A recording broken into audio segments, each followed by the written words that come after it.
What's up, everybody? Welcome back to the stream. Oh my goodness, it took so long to get this started. I apologize for the very late start for the stream today. Twitch refused for 20 minutes to give me the transcodes that I needed in order to get the stream started. So, give me a second here. I'm closing out YouTube. Need to write down some stuff real fast because I have the NVIDIA RTX on today because we're going to be doing some fun stuff here. Okay, noise suppression, 33, noise gate. Because I have the NVIDIA RTX going, that means one thing, we're definitely going to be doing some arcade games. So, if you haven't seen the title of the stream, we're going to be doing... basically, the games are going to be found on the Arcade1UP for XMen versus Street Fighter. There's a couple of them.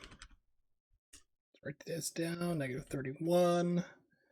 Get rid of noise gate. Noise suppressor, that can go too. Compressor should be okay. That looks like it's fine.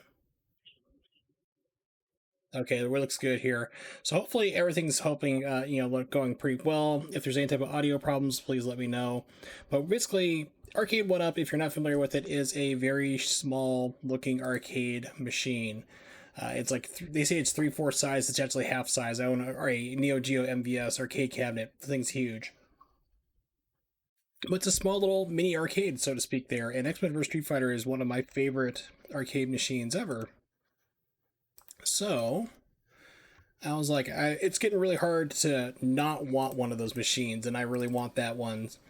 And the original plan was to go through, I'm firing up emulator real quick, and play the games tonight, with the exception of almost all of them are available on the Sega Saturn. Come on, computer, let's go. Get the fuck up. There we go. Jeez. So the original plan was to play these games on my Sega Saturn, but we all know that Elgato is a bunch of fucking... basically just a fucked up program and company to begin with and junk products, so they were supposed to get back with me on Monday. They still haven't, and so I'm going to have to call them up tomorrow and get a supervisor on the phone and literally cuss them out. Because my thing's under warranty and they're dragging their feet once again. So instead of playing these games on my actual Sega Saturn and having a good time that way and playing the versions that I love and can show off the differences between the arcades, we're just going to do straight emulation. I don't have a choice. I said, oh god, it just fucks me over on everything. So we're going to be doing the games listed. XMen vs. Street Fighter machine. The link for it's there. Supposedly it's supposed to be selling for $400. That's what the going price is for almost every single one of them. But I usually see them for $100 off, if not more, when they do launch. So the games involved for this are... let's see. It is XMen vs. Street Fighter. And then you also have... X-Men Children of the Atom. Marvel vs. Superheroes vs. Street Fighter, another machine.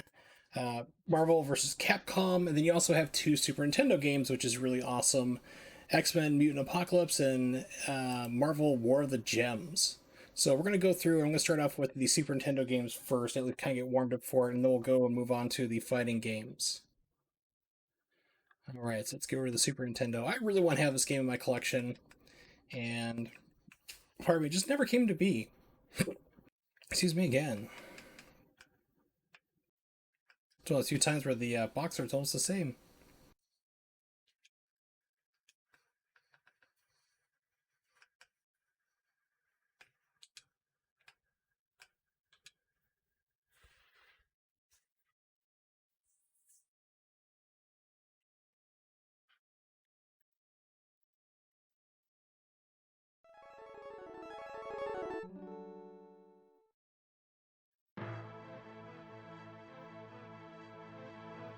Mutants.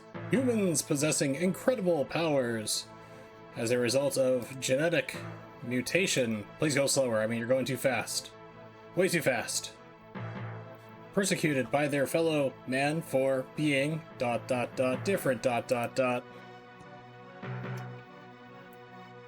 In order to teach mutants to use their powers for the benefit of all, even those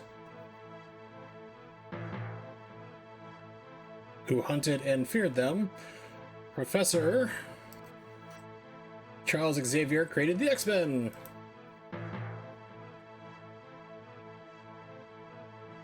Its ultimate goal to create a world where humans,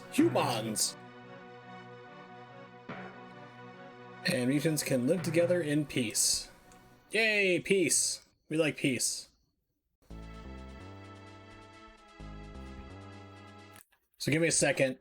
I was looking at the prices for this. I'm like, oh, it's come down a lot. This used to be like a $30, $40 game. Now it's like, oh, it looks like it's dropped down in price to reasonable levels. That one's got a screwed up label. So what you have to be careful now is repro carts.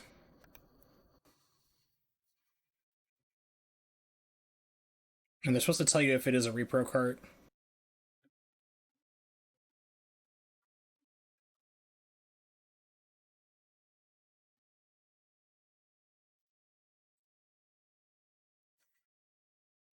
Okay, cool. I'm not seeing anything that says it's a reproduction, which is great.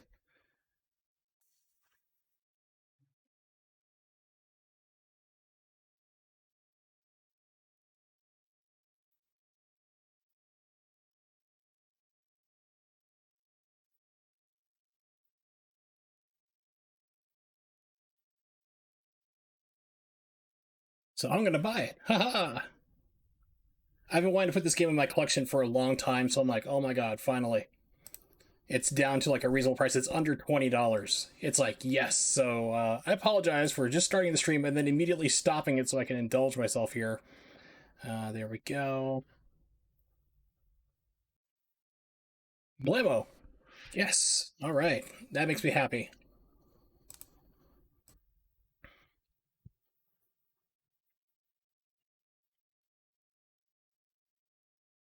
So what is War of the Gems at? War of the Gems is still kind of high, around $50 to $80.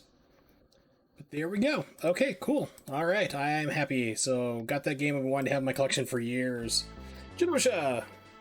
Willowdot Island, where mutants are imprisoned, forced into labor by a brutal army and robot sentinels. Not the robot sentinels.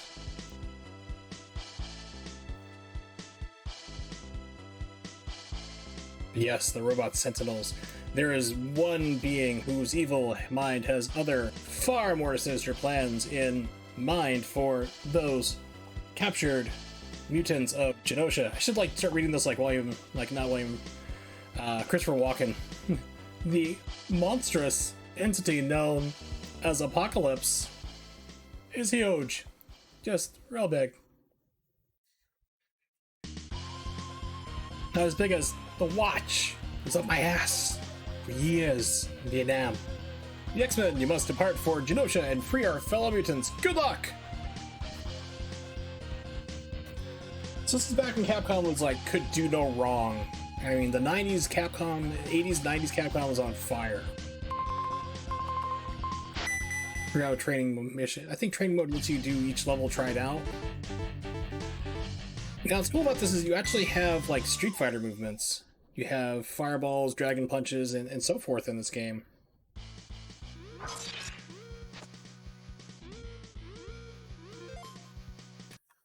Okay, so give me a second to see what my run head is. So what's my... That's my jump. 1, 2... Looks like 2...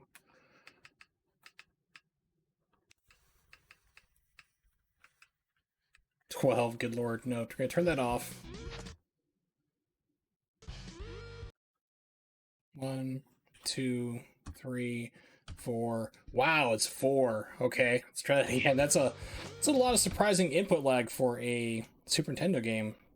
Super Metroid actually has 5 frames baked into it. 1, 2, 3, 4. So yeah, we need to do a run ahead of 3. And that will take care of it. 1, there we are. All right.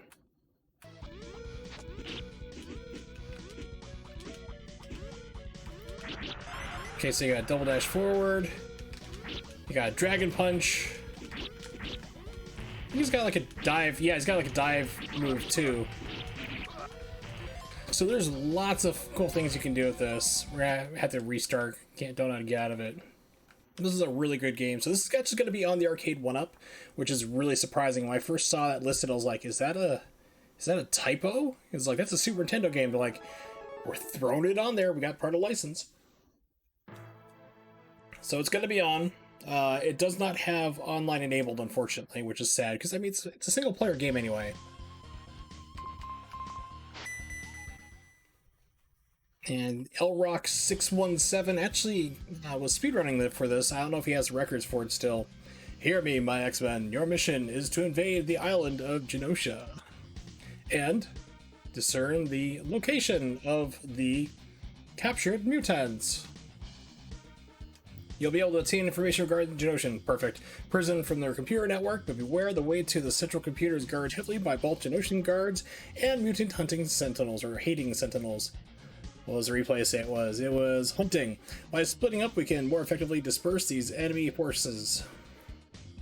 Wolverine shall gain access into the Sentinel factory, ensuring that all Sentinels that are being manufactured are destroyed. Back when Sentinels were gigantic, unlike the X-Men arcade game where they're like super small, Cyclops will intercept and destroy the Genoshan army train transport, thereby cutting off their supply lines. Psylocke, best girl, shall strike at the main base, drawing the Genoshans far away from the others. While Psylocke distracts the Genoshans, Gambit will attack the soldiers' harbor base. Finally, Beast, we forgot about you. Just gain entry to the computer network and extract all the information you can. Put a virus in it or something. You're a computer nerd. You'll figure it out. Success of this mission rests with each of you and your incredible mutant powers. Let's go Gambit first.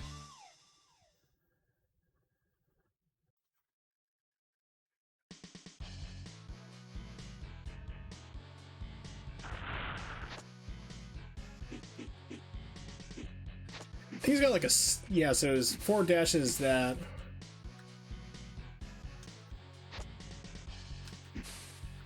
You do Fireball, you get 3 of them.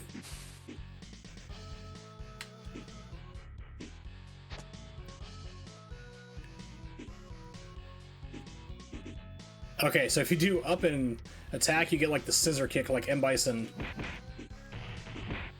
And that can be very helpful real quick.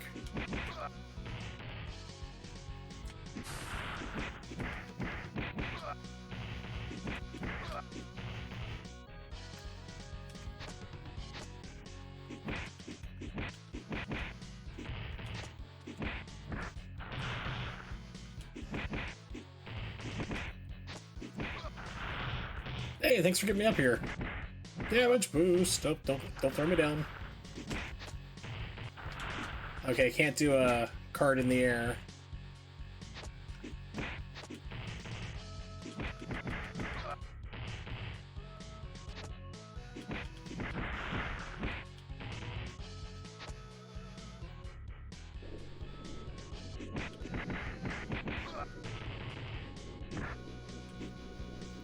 I don't think I have a block at all. I'm just like, dang, dude, come on. It's like, I was hit stunned. Couldn't get out of it. That's right, I need to go forward. I am just thrilled I managed to find this game on eBay for under 20 bucks. So I've been looking for it for so long.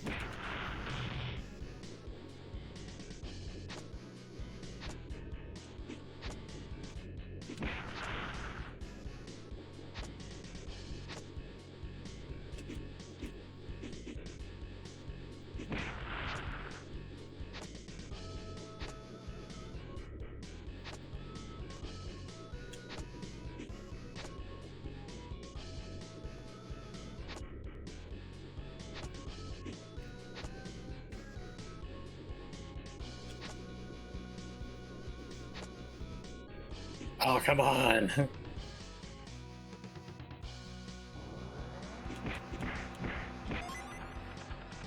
I know I had health, but...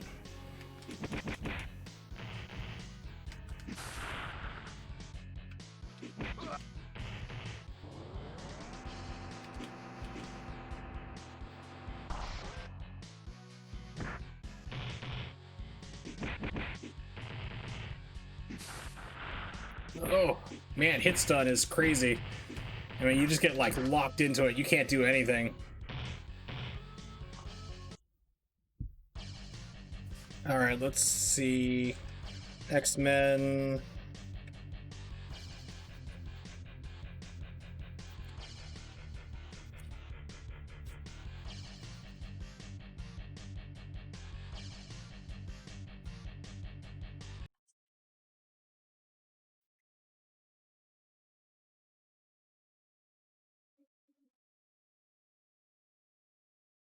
Okay, so here's another one I did not know about.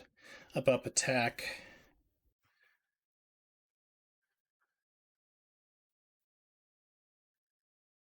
We'll see if it's correct. It's game facts. You never know with game facts. Basic controls. Yeah, you have attack and jump, and then everything else is like nothing. Okay. So like there's no block or anything. I just want to make sure there wasn't like a block button or something that I was missing. Because that would not be the first. Let's do it.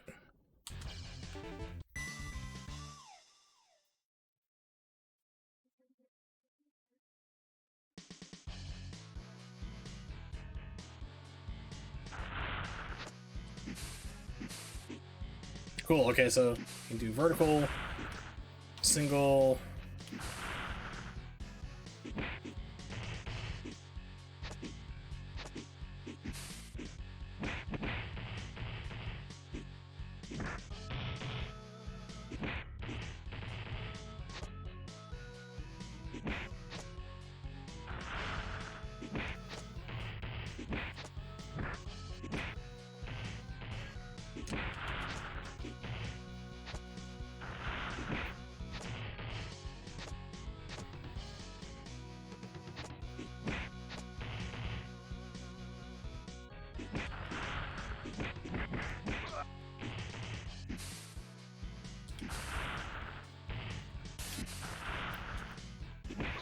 Yeah, so if you get hit, like, just duck. Ducking seems to kind of get you out of a lot of problems.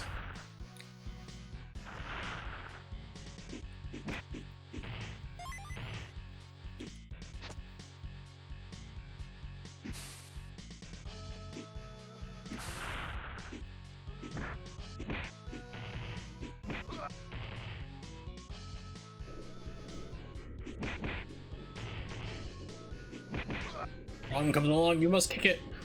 Kick it good.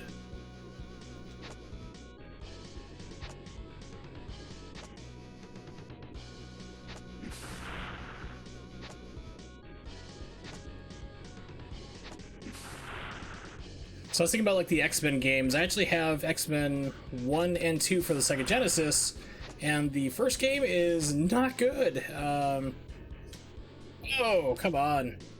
Hope I'd make that jump. Oh wow, it's game over if you fail one. Okay, that's good to know. But I was thinking like, okay, like so X-Men for the Sega Genesis was really kind of a bizarre game.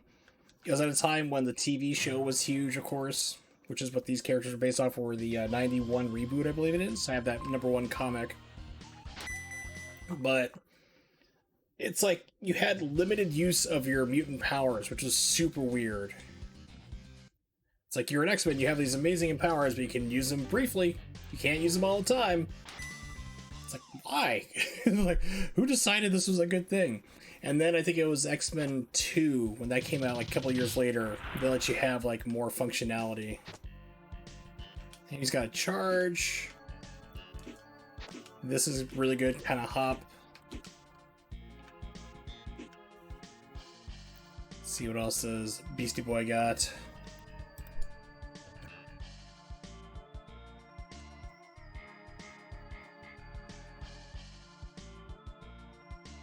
It's Nimix! Finally! What's up, buddy? I say finally because I'm like, yeah! Because like I was trying to pull up the thing I was looking for, the move guide. Here we go. It was just a fight tonight to get the stream going, so I'm sorry if you got like a billion notifications like, he's streaming, he's not, he's streaming, he's not, he's streaming, he's not. It's like, sorry. Flying headbutt, toward attack, up and kick. Yeah, so Beast has like the least amount of moves. Doing good. That's good to hear. I've been looking for this game for a while. It's always been like high price. It was going up really high for a while, and then for whatever reason it's dropped down. And I found a seller on eBay. Hopefully this comes through. And selling it for under 20 bucks with free shipping. I was like, yes. It's like, I'm doing it.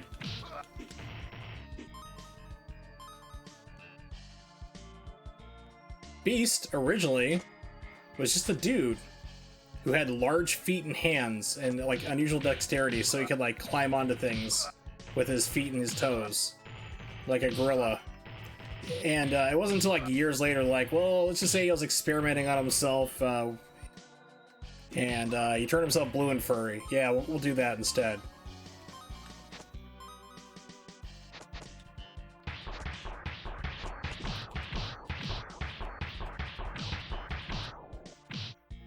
Yeah, I forgot he's also got the stomp.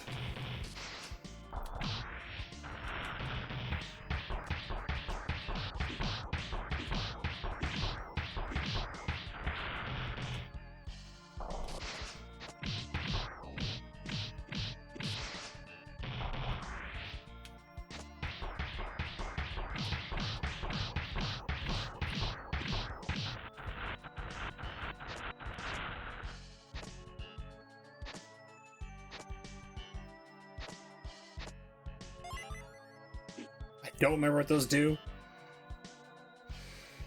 Information for this game is kind of limited online, so oops.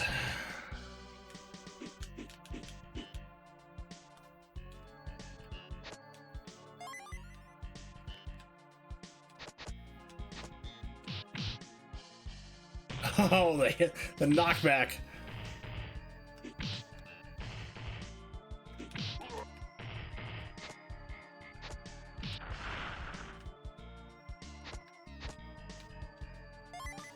Thank you, health. I'm like, I need something.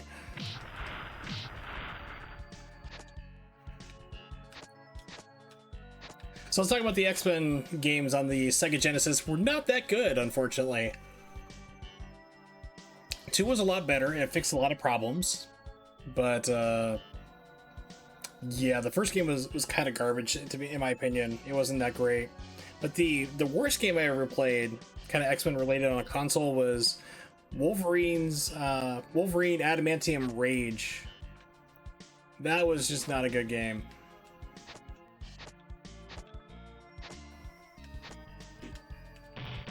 Try to attack, get hit. Perfect. Makes sense.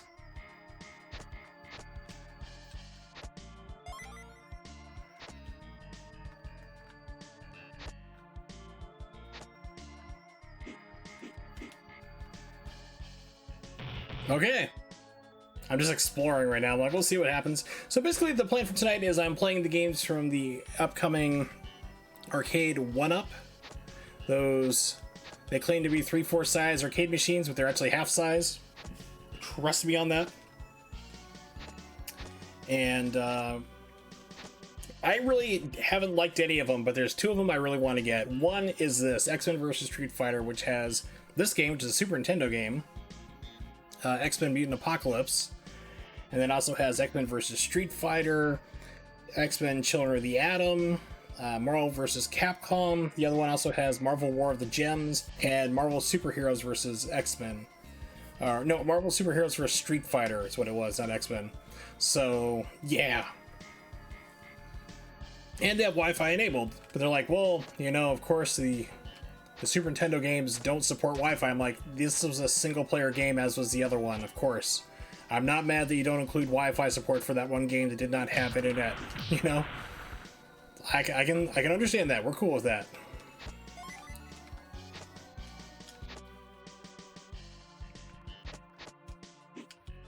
Really? Funky hitbox. So if you try attacking it at all, apparently that one just hits you.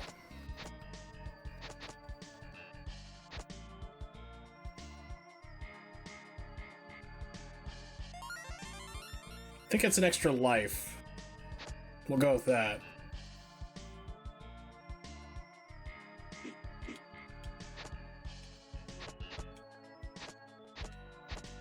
So I figured we'll start with the Super Nintendo games. And then we'll move on to the fighting games.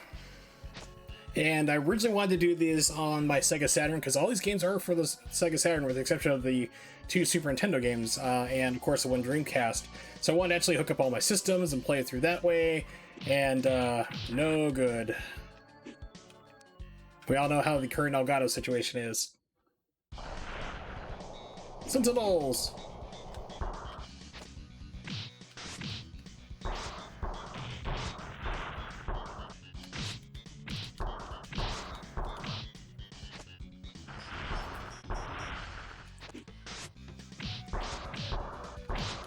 Oh, come on.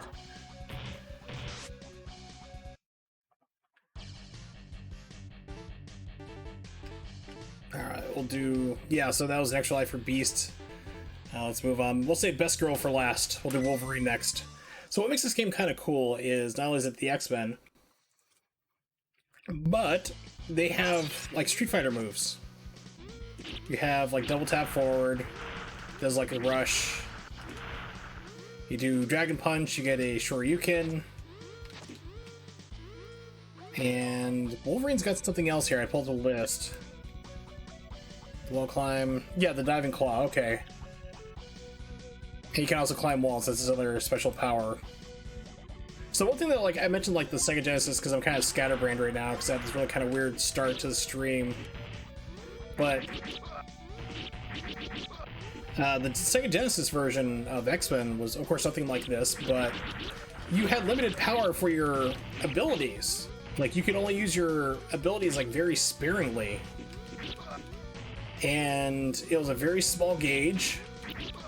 And then it was, like, you couldn't barely find any refills. It just wasn't fun. No, just talking in general.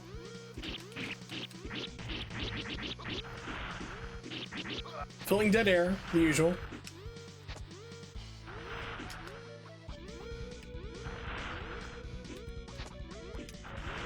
I get you. Yes, I can. Haha. Think you'd have someone in your headset? No.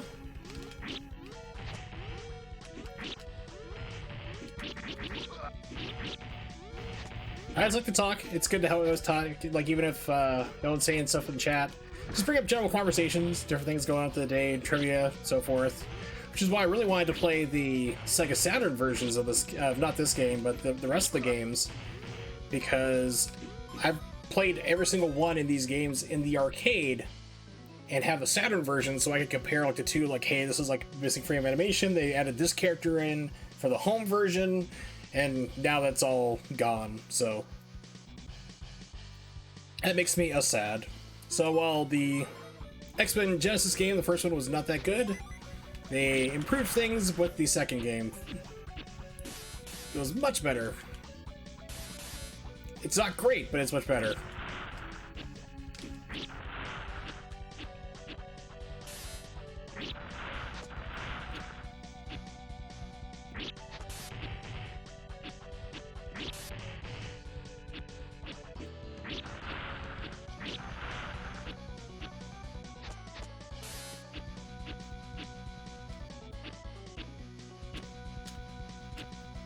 Okay, so you can't hop back and forth. It's kind of wonky.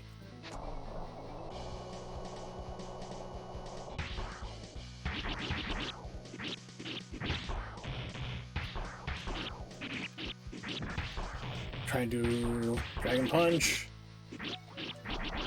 There we go. So really, Dragon Punch is shredding that guy, and I'm like, I can't pull it off. Arthritis.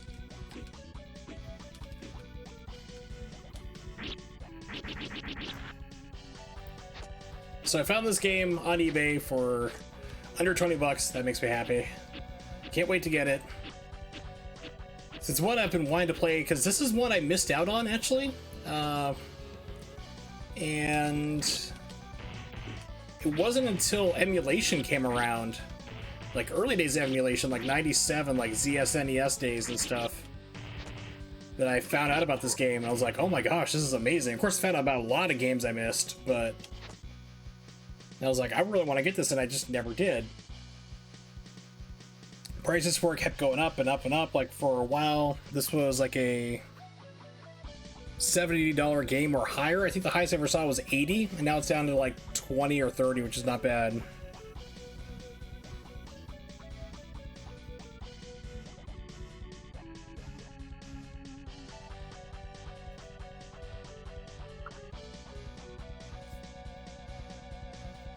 All right, here we go. Go.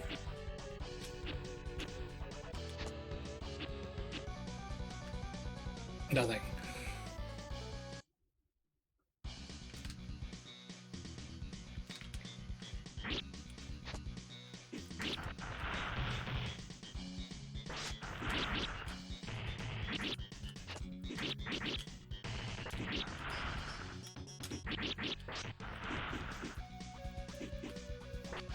Oh, I didn't know I could shoot straight down. It's like, oh, good at an angle. Nope.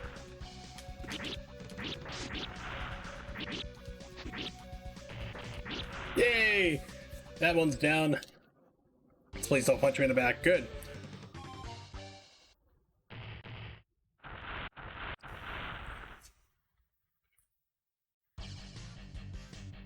Alright, mission complete. So choose another. Alright, fine. We'll do Cyclops. If we have to. I guess.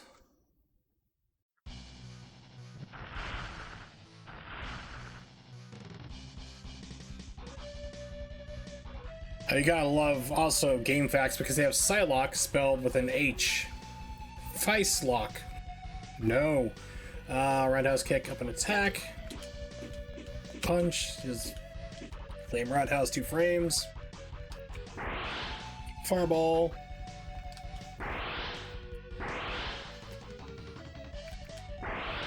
Oh, that's wonky.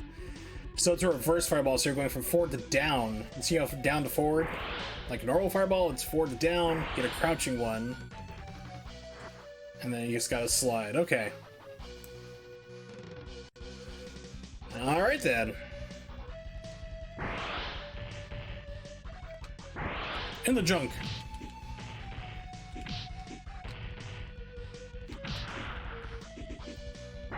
Okay, hits multiple people, good to know.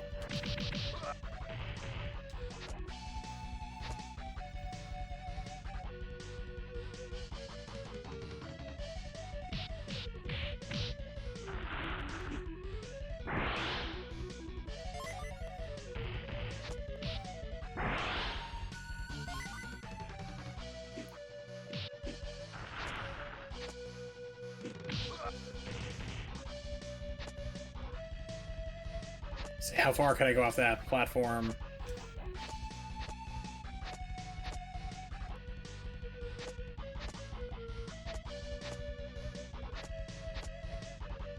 There we go. This part I remember being a pain in the butt.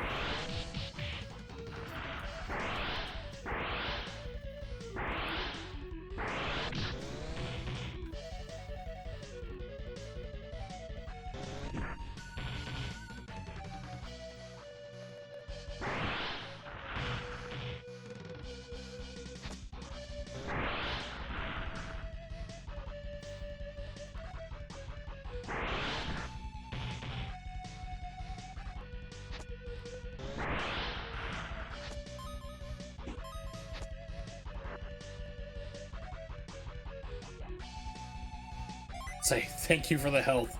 I appreciate it.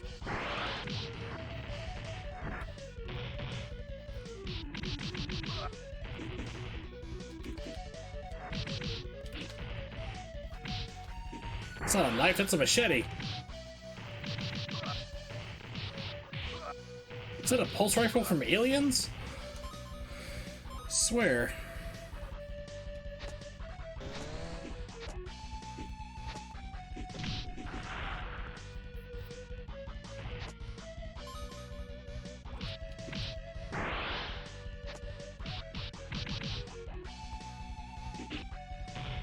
Lame.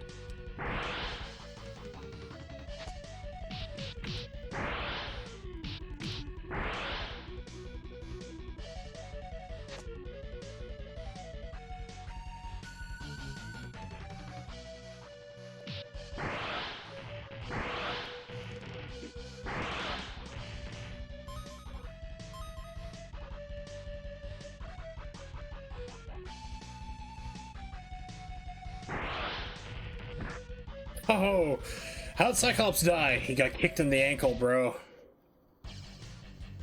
It was vicious.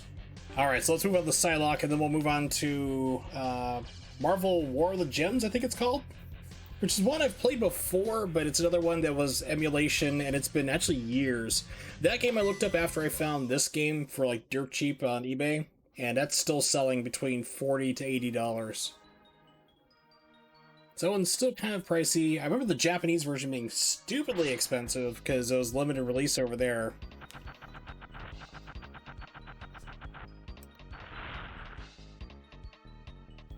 Flip kick.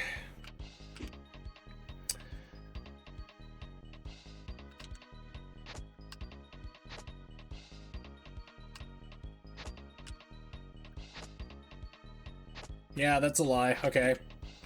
It's like, oh, she's got a jump, kick, flip, jump, then down and attack. No. No. Lies. The fact that you've misspelled Psylocke already tells you something, but... Oh, yeah. Let's see. Fireball. Gets a tiger knee. Slide.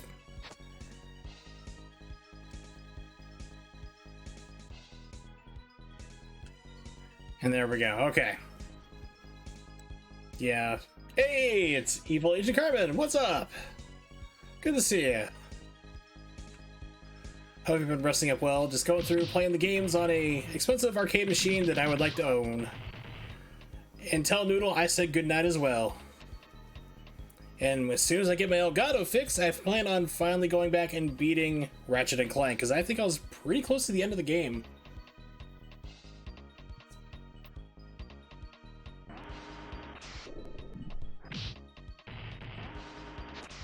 Wow, okay, I forgot she jumped stupidly high. Yeah! Oh, that's right, she can... Okay, so it's a ground hop, so... That's what it is. Happy dance indeed. Glad to make people happy.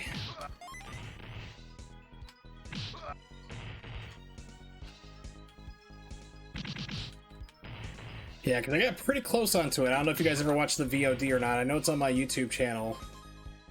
For sure, if it hasn't been, if it's not on Twitch still. But yeah, the plan is to go back and finish that up, because I think it was like 1 or 2 worlds away from actually beating that game. Okay, that was a dumb move. I almost jumped off the side. Stop it!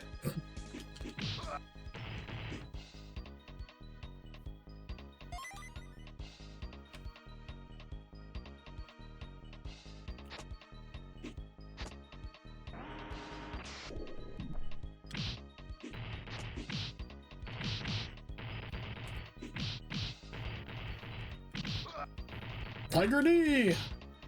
Yeah, so the biggest problem with this game is like hit stun. You get hit, you are just locked in that stun, like, until it decides to just let go and stop being a jerk about it.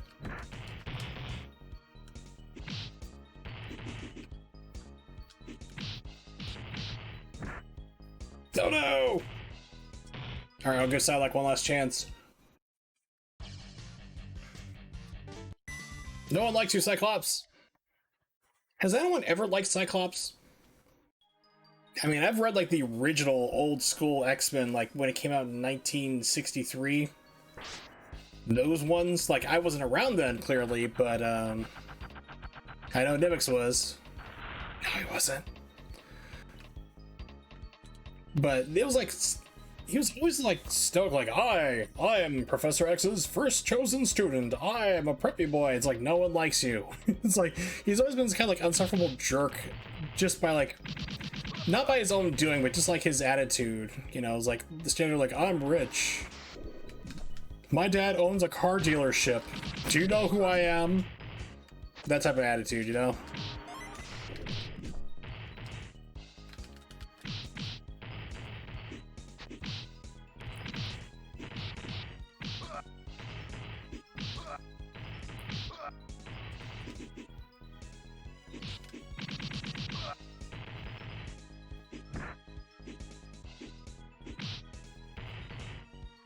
Yeah, but like even back then it was like really weird. Their costumes were yellow and black, so they're kind of like giant bumblebees. Professor X had this crush on Jean Grey, who was like 15 years old. And of course, he's like the most powerful psychic in the world. And Jean Grey is like pretty close to it. They retconned her into being after like 40 years of being completely useless. But then like one day he's like thinking to herself like, "Oh, okay, Jean, go forth with Scott, you two crazy lovebirds, and have fun on this mission." He's like, "I must never tell her that I'm in love with her." And she reads his mind and like is like, "Oh my god, that's creepy." And this was like the 60s. It wasn't like something like they did recently, like the last couple of years type deal. This was like 65. It was like, whoa.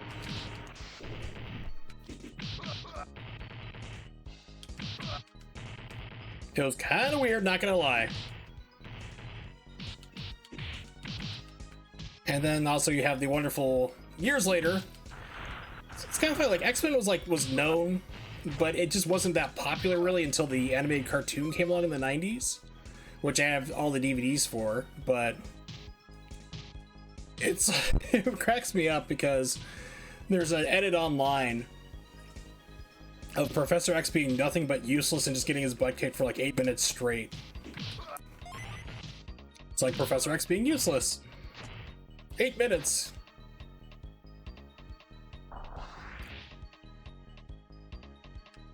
And while the theme song for the American cartoon was pretty impressive, the Japanese version just, in my opinion, just beats it completely.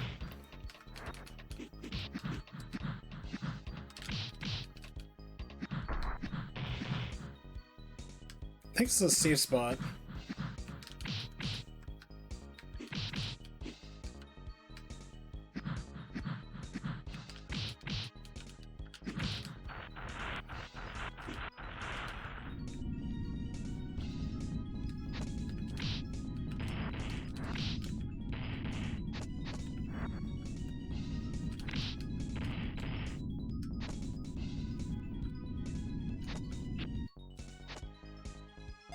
We'll play the Japanese intro for X-Men right after this life.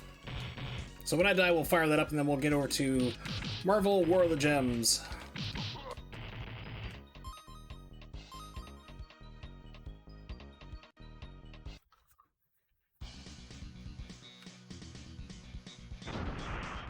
Hello, Sentinel.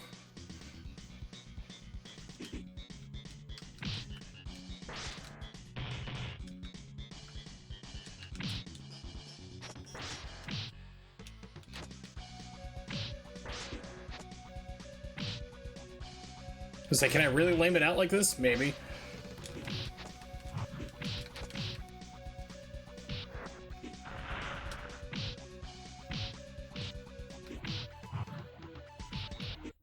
Yeah.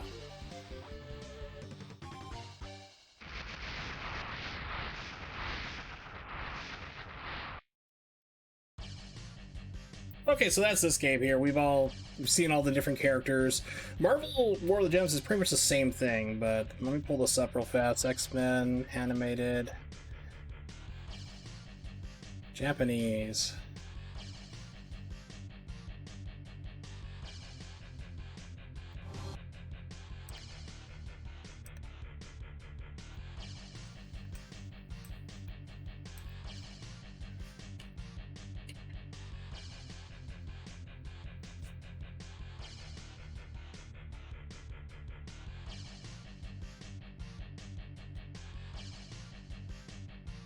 Okay, quiet, Retro Arch. We're gonna put you down quiet. We're gonna see these different things. Check the audio. Yeah, so this is like the, this is like the opening. I think a lot of people are familiar with. On X-Men.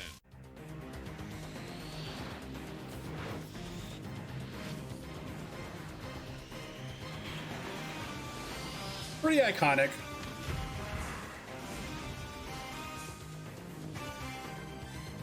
So we got that wonderful theme song, and then you have Japan. Yeah, that's not too loud. So this is what Japan got, because I got this show, like, I think 3 years after we did. Yeah, it was like 2 or 3 years after. So they did a completely different opening for their market.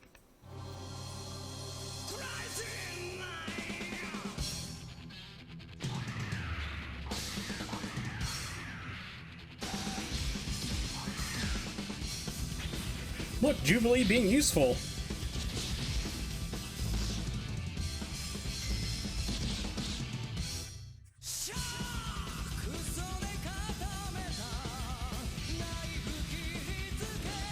Cable didn't show up to like season 3.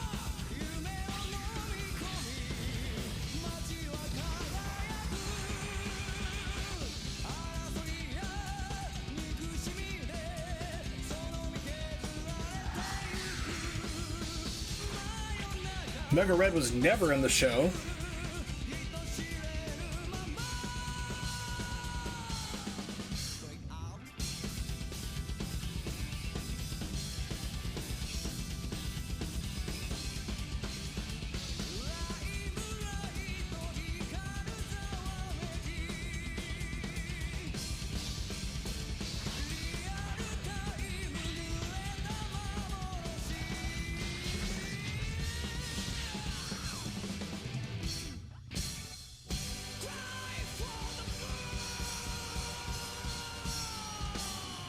Yeah, that's crazy. But there's one shot here I really love.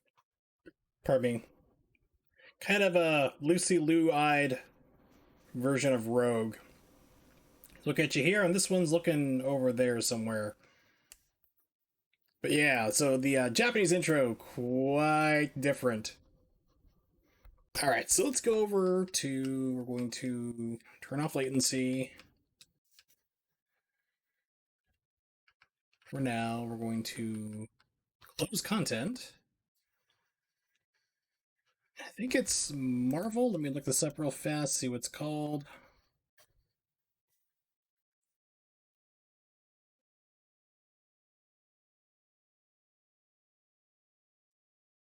Marvel Superheroes War of the Gems. Okay. Actually, it says that's the only one that's not Wi-Fi enabled for the Arcade1UP. Interesting.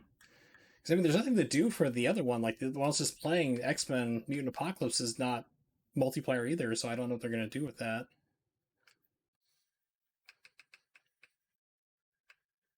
Let's see.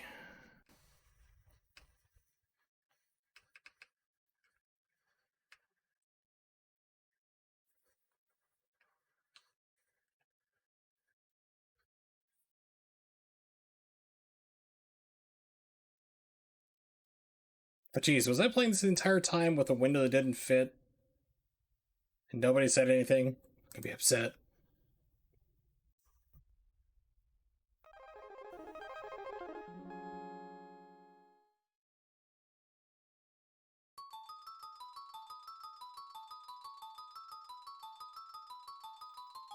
Infinity Gems.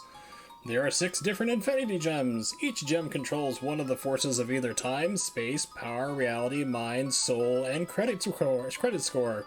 It's said that the beings who have obtained all the gems will become omnipotent, ruler of the universe. Someone has started to gather these 6 gems. If they gather all the gems, the universe will suffer a new age of evil. You must help. Adam Warlock asked Earth's mightiest heroes. It's kind of funny that like everybody knows about or a lot of people know about the Infinity Stones now because of the Avengers movies. But this is like 27 years ago. Knowing that the fate of the entire universe is at stake, Earth's mightiest heroes assemble to assist Adam Warlock in preventing the Infinity Gems from falling into the wrong hands.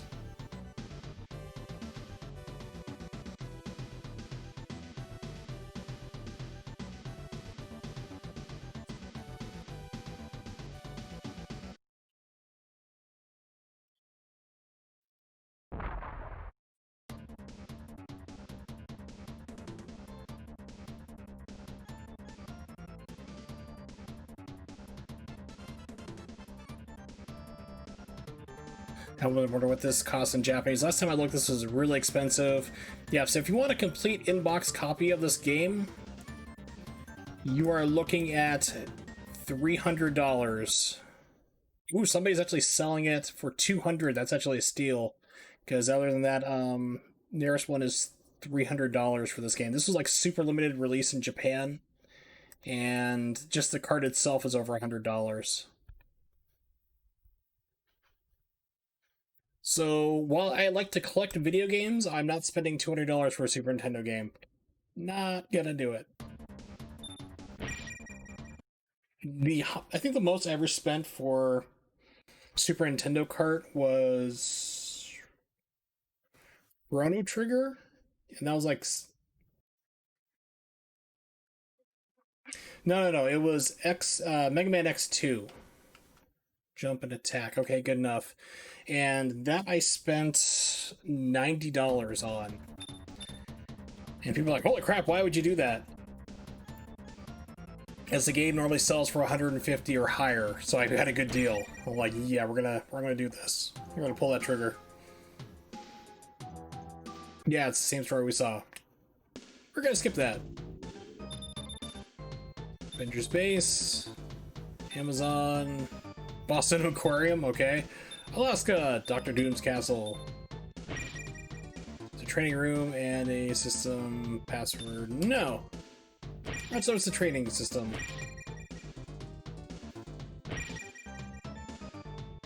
So we have Iron Man, Spider-Man, Captain America, Wolverine, and Hulk.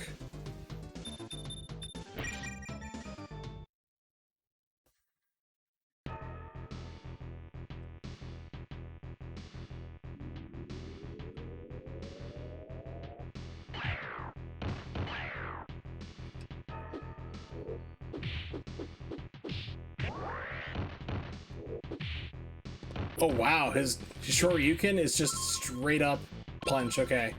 No way to back out of this. We're gonna restart. We're just gonna get right into the game. Cool. Okay. Now I know what that is. Mystery solved.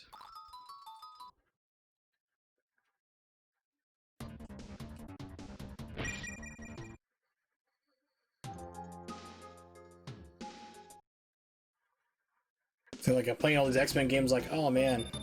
It's been a while since I played the X-Men arcade game on stream.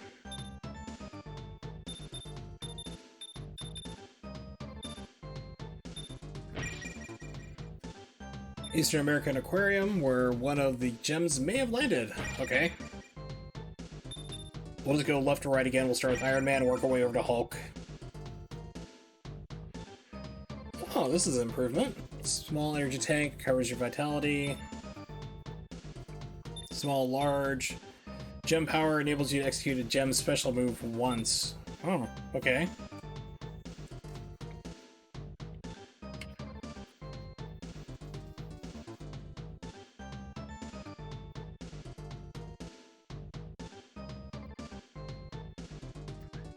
I can't really buy any of those, so that's fine.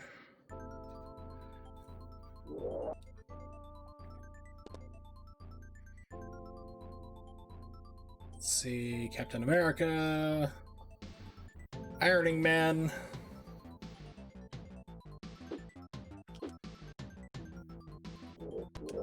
Okay, so it's air only. I can poop out a bomb from my shoulder. I got a double jump. Okay, and there's a special move. You need a special gem to do. Okay, cool. Shoryuken.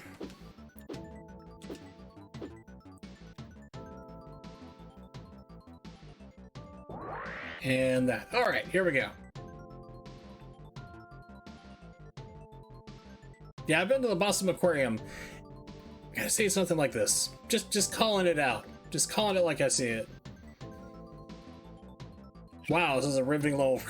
Walk forward 10 feet. Stop. This seems the villains have planted some explosives in the aquarium. Aquaman will be sad. You have to stop them from dying. Wait a minute, he's DC. We don't care about him? Never mind. Eat them all. You have to find the gem and escape immediately. If you don't, you'll perish. I'm in an iron suit that's like pretty much invincible.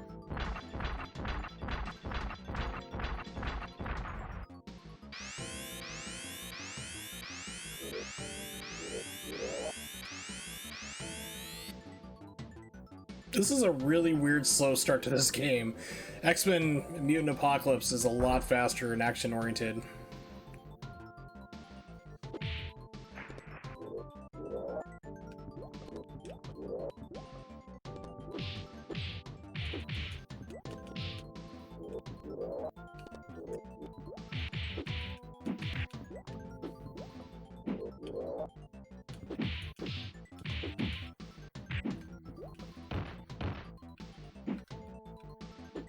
Oh man, it's like It's even harder to get up once you get knocked down in this game, too. Maybe it's just water physics, but...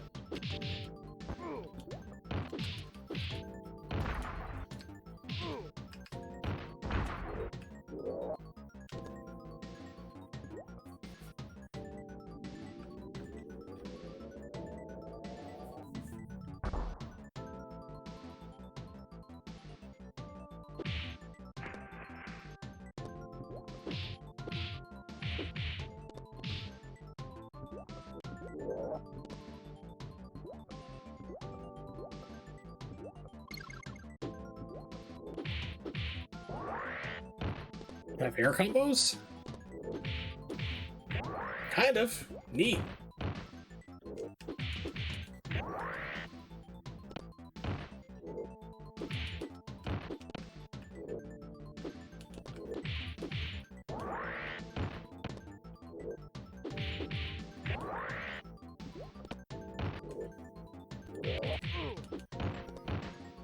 Very hard.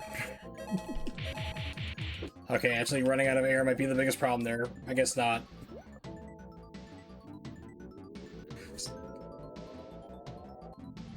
Yeah, it feels weird too, not gonna lie, Peanut. It's just... X-Men Mutant Apocalypse I was playing here a little bit earlier. It was a better game in my opinion. Like, it just feels better, it's more action-oriented and fast. This is just like slow and plodding and... not that great. It's like you get knocked down, it takes forever to get back up.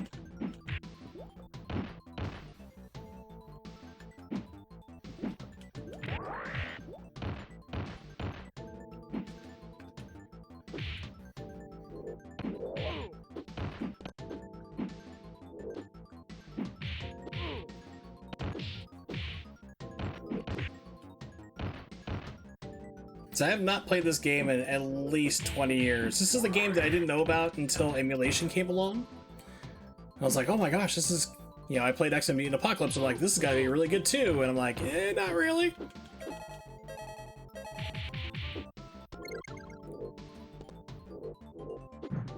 Hawkeye, okay. Apparently you're shooting bows underwater, bows and arrows, okay. Neat. Not sure why he's doing that. Alright, let me check out and see how many frames I need to speed up here. 1, 2, 3. 2, 3, so run ahead needs to be 2. Basically what I'm doing is removing out the input lag for this game, so it's like just playing on a traditional CRT.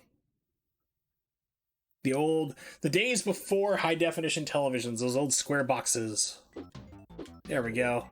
Should be a little easier. Oh, much more responsive.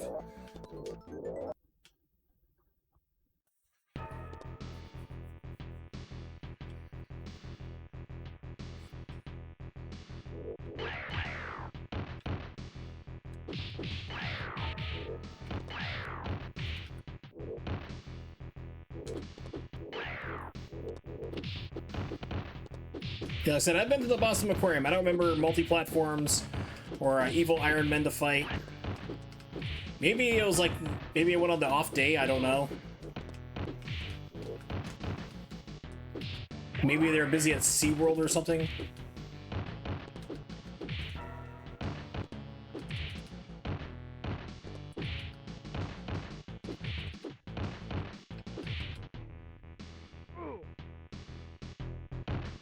Yeah, I gotta say I'm not really impressed with this game. So this is included in a $400 Arcade1UP machine, which is what I want to get. Thank goodness there is almost no damage to my running systems. Now let's move. Okay, please. You're boring, Iron Man. Alright, that one's done. Amazon! Spooderman!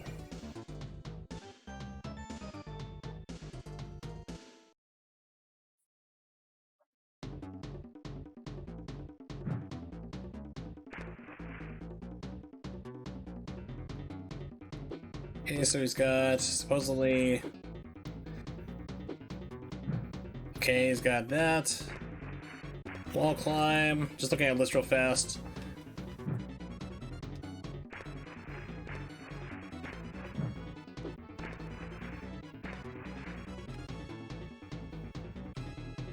Yeah, so Spider-Man does not really have moves in this game, really. He's got like, look at this, I can swing, yay! Okay.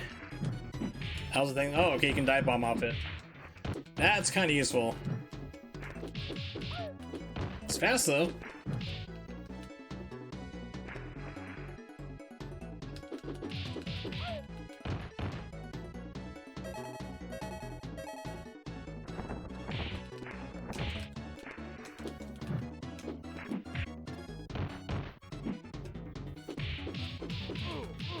So X-Men Mutant Apocalypse, like, you were tied into whatever character you picked, you're going to a certain level, and this one, apparently, it's, you have different levels, you pick whoever you want, so gives you a little more freedom to decide how you want to tackle a level. Like, there's probably better people for certain levels, I'm sure. But this is a game I will not be adding to my collection physically, so not in the future anytime. If somebody wants to buy it for me, then I will not object. But I do not expect that to happen. It's actually, there's a Sailor Moon fighting game I don't have in my collection that I want to get. Super Nintendo. Because I have the two beat-em-ups. Carmen's actually borrowing one of them.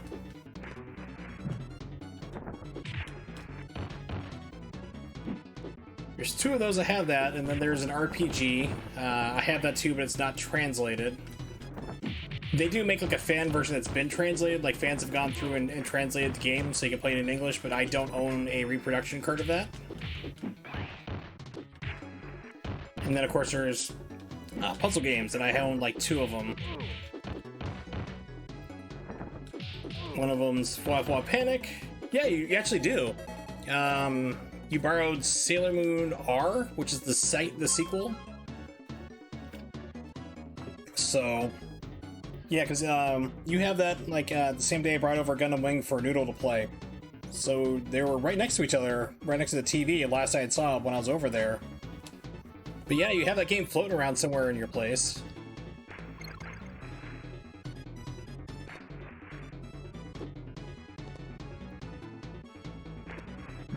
Okay, so I have to defeat the Wi-Fi twins triplets?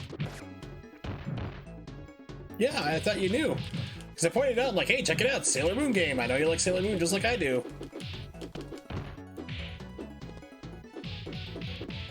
But of course we were busy canning that day, so... Canning those beans. So ask Noodle if you can't find it, like, where he put it.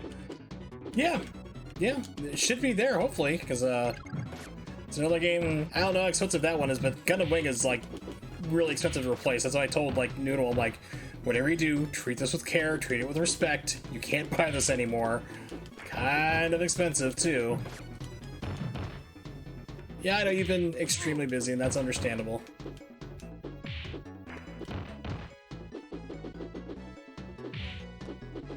With, you know, stealing all your... What did we agree you steal that? It's not artifacts and stuff, it's something else now. It's canning supplies, apparently, is what you're stealing now for the world, because everyone's trying to do canning because of the apocalypse.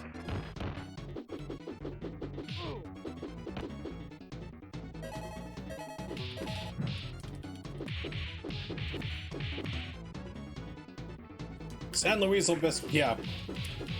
Pardon me, Carmen San Luis Obispo. Not affiliated with that Carmen Sandiego lady. Similar but legally distinct.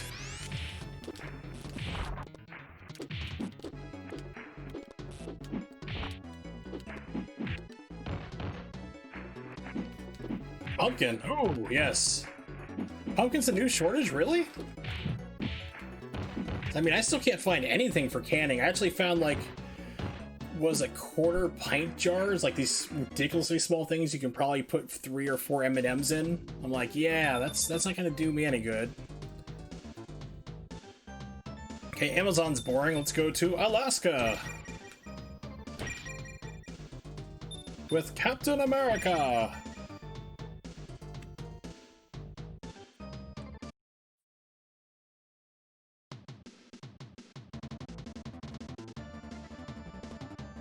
Yeah, I saw this, I'm like, who is this for? Like, who is canning something that requires something this small of a space? Captain America. Check his shield. Throws it downward for some weird reason. And up. That's all his moves. It's just chucking his shield. Okay. Let's see, down, forward, forward attack. So, oh, never mind. I got a charging move. And then the maximum potential for something I don't have. Okay, got it. Have it for jams. I mean, these are like ridiculously small. I had like 3/4 jars is what we did my tomato sauce in that you helped me with and taught me to the can. But these are like ridiculously small. No pumpkin shortage here. Grew mine 2 years in a row. Which means pumpkin muffins are on the list to make. Ooh. I do like pumpkin muffins. I'm not a fan of pumpkin pie, but pumpkin muffins are delicious. Just like I'm not a fan of bananas, but banana bread, oh baby. Yeah, so I have to say I'm not impressed with this game. Because there's 2 different variants on the XMen vs Street Fighter arcade machine that they're offering through 1UP. And this is on one of the machines that also has Marvel superheroes on it, so I would definitely stick with the other one that has Mutant Apocalypse. That's a more fun game.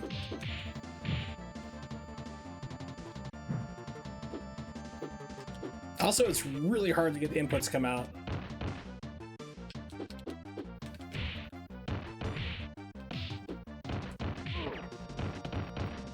Did Wolverine just shoot me with a weird silenced pistol? Ooh, okay, you do have some juggling tech though. Several jars of peach honey butter left mostly in tiny jars. Okay. Yeah, I can see it like that. If you're gonna give it to like somebody as like a gift or something, like a small butter or jam, something like a small sampler, sure. But for what I needed, I have another 10 pounds of grape cherries. Not grape cherries, but grape tomatoes in my freezer. So I just need like either more 3/4 pint jars or pint jars themselves. And as we know, those are kind of hard to come by. Several jars of peach honey butter. Yeah. Never tried that. Not really a fan too much of like I was thinking something completely different, not even related. Marmalade, I was thinking. I don't know why I conflated peach honey butter with like marmalade, which I'm not a fan of. Marmalade and mint jelly, those are 2 things. Marmalade I can eat, I can tolerate it if I have to. But like mint jelly, I'm like, no, I'm out. Okay, I think Wolverine's gonna have the same moves. Yeah, he's got same moveset from the other game, XMen, Mutant Apocalypse. Dashing claw, wall climb. Yeah, he's got nothing new. Apple butter texture. Okay. Yes, one of these days I'm gonna have to buy chicken off you. Yeah, why is it making like silenced pistol video game sounds from like GoldenEye? I'm gonna have to have a talk with that boy. Likes mint jelly. What's wrong with him? No! I was like, hey, you've been raising your children right. Now I'm like, I don't know you anymore.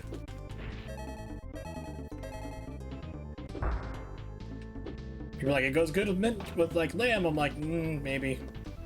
Lamb I'm not that much of a fan of either. It's kind of greasy meat. Goat can be greasy, but like, it's just kind of gamey is what I'm looking for. Not really, it's like greasy and gamey. I have a feeling I'm taking like the very hard way to go on this level.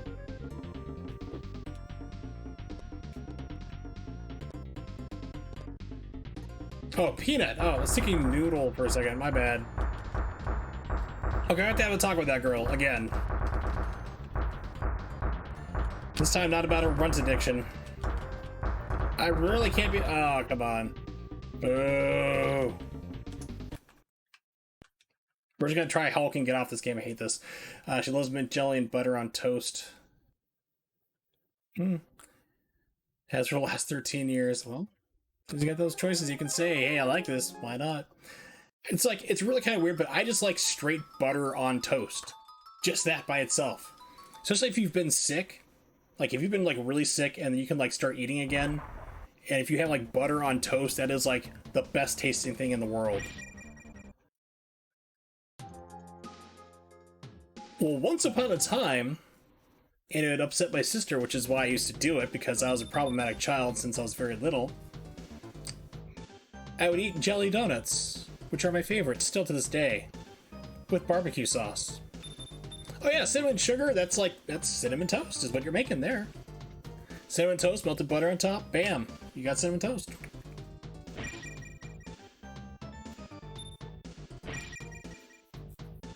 Alright, Hulk, let's see what you got, and then we're gonna get off this game. We're gonna move on to the fighting games after this.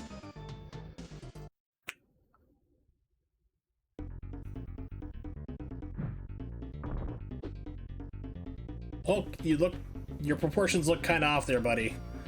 Are you feeling okay? Kind of concerned. It's not quite right. Let's see. Hulk, here we go. Gamma toss. So this is going to be a throw if I can pull it off.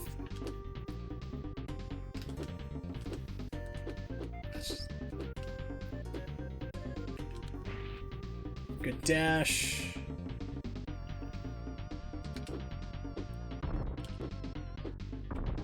Okay, cool. So it's going to be like a punch and then knock him in the air.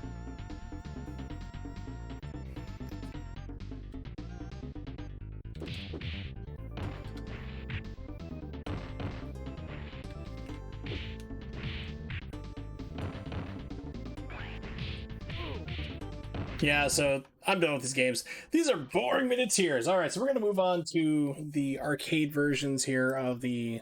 These are going to be like fighting games. These are the ones I love to death here. So it's going to be XMen, Children of the Atom, and then it's going to be XMen versus Street Fighter, Marvel Superheroes versus Street Fighter, and Marvel versus Capcom. We're going to get to those games right now. So give me a second. And we're going to put up the technical difficulty screen for a second while I get this all launched up, because I don't think I've configured this one for the OBS just yet. It's the newest version of FightCat I'm going to be playing these on. Probably going to take another round of sinus meds and actually crochet, watch your train wreck on the stream. Well, thank you for at least recognizing that, yes, it is a train wreck. I appreciate your honesty. Children of the Atom. Up and at them! Let's see, I need to unplug. Let's see, first off, let's get scene, turn off retro. Does arcade work for this? No, it does not, so I need to add in a brand new one. New source, window capture. Oh, it's only because you love me, of course. Whitecade.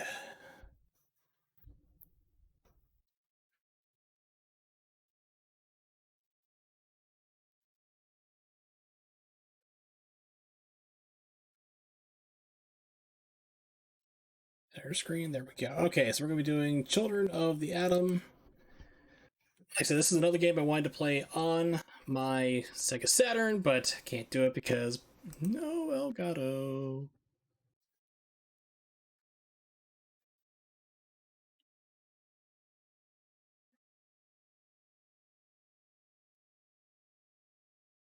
Okay, why are you guys looking at a black screen? Give me a second.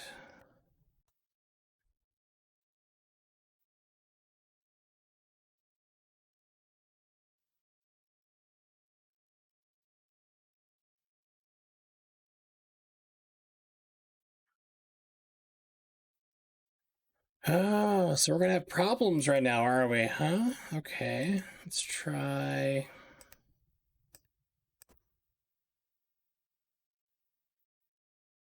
Here we go. Okay. All right, now we're getting somewhere. Just had to change a couple different settings in OBS to get it to work right. So start. So I played this in the arcade, and I gotta say, it's actually quite challenging. So are the home versions too. I have the Japanese version. There's an American port of this, and it's like almost every single one of the North American games for the Sega Saturn. They are ridiculously expensive on average.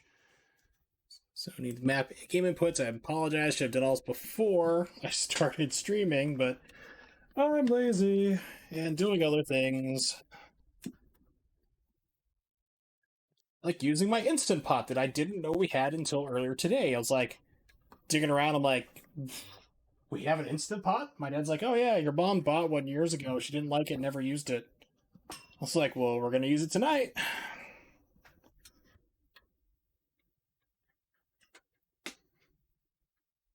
Yeah, it worked pretty well. Okay, here we go. Coin.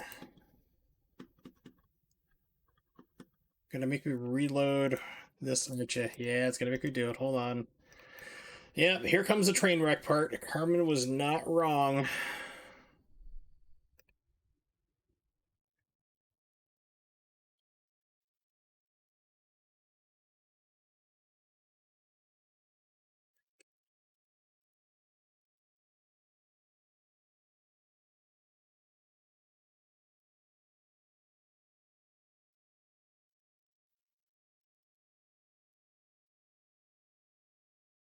For the Atom, USA. Here we go. Oh, sorry. I made. What's it showing my cursor on the screen? Boneless ribs, like country pork boneless ribs, or they call them something weird. I put on there. Actually, turned out not bad.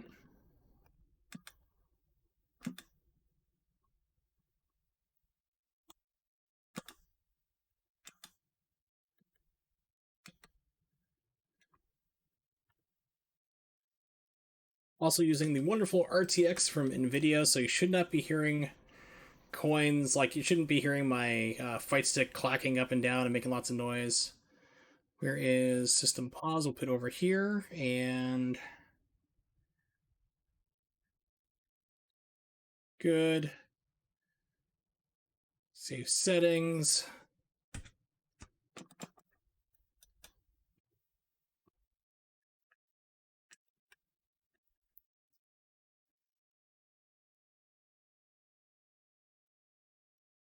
Looks good. Fine there.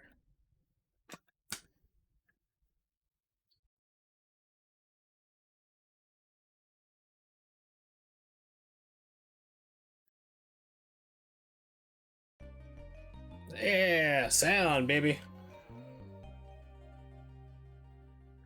So Akuma is actually in this game. It was like right after Street Fighter 2 Turbo came out, or Super Street Fighter 2 Turbo. So they pretty much took those like sprites and stuff and just ripped it and put it right into the game.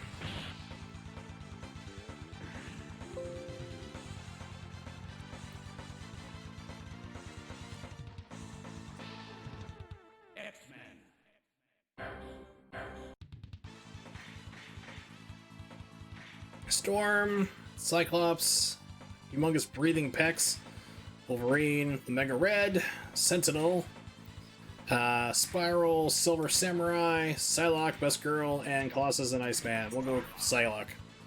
I don't remember any of these moves, but it's like, it's a traditional Capcom fighting game, so it can't be really too complicated. I don't think I ever... No, it was Marvel Superheroes. I don't think I ever beat, because that game is like, Magneto's cheap. I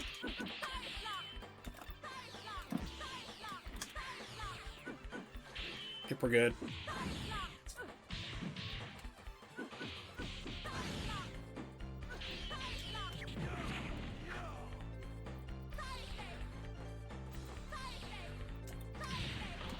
Okay, getting used to it.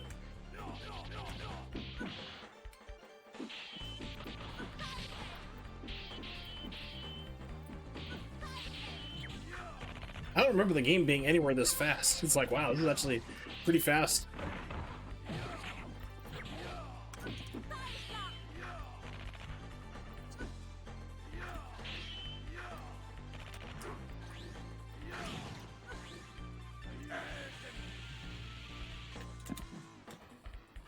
Alright, what are my moves here? XMen, Children of the Atom. Moves.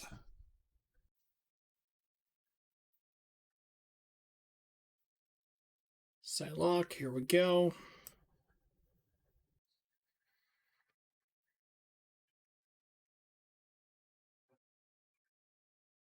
She's got a lot of stuff in the air, apparently. Um, Hmm.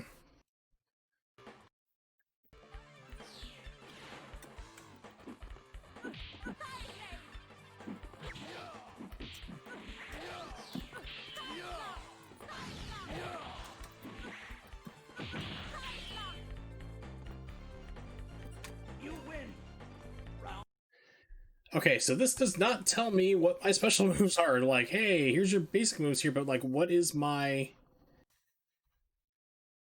actual super move? It's like, come on. I'm gonna have to grab like my Japanese copy of this game off the shelf to find out.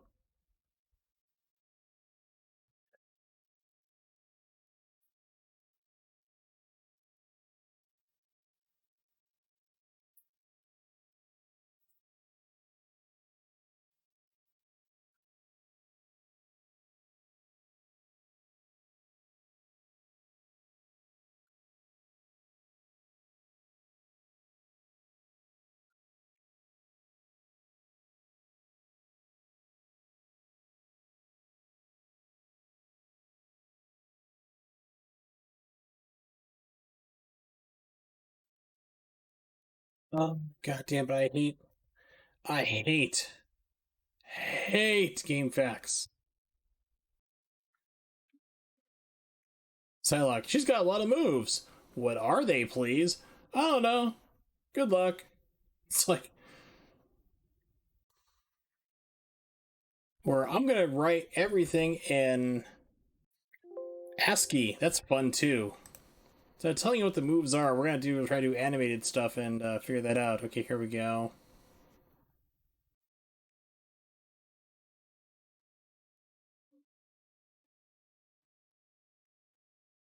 Okay, can't find anything. Game fact sucks. Let's keep going. We'll just plow through, see what I can figure out.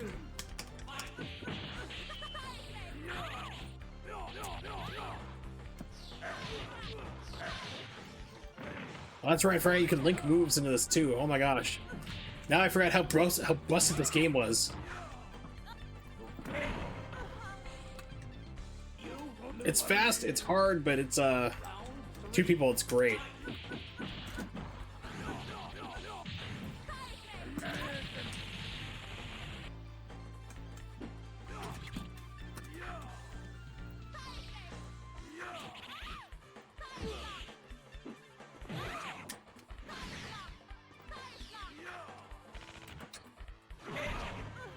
Oh, knocked me out of my super. Nice. You are unfit to face the power of the Silver Samurai. Okay.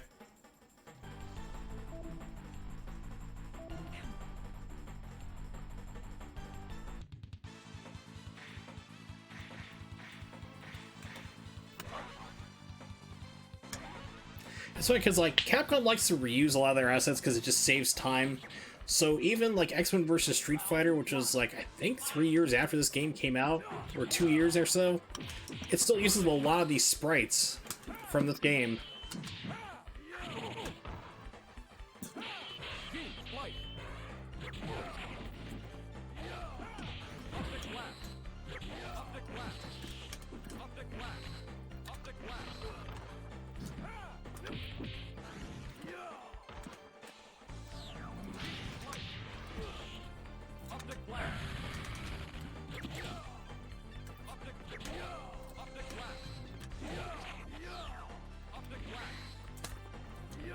Dude.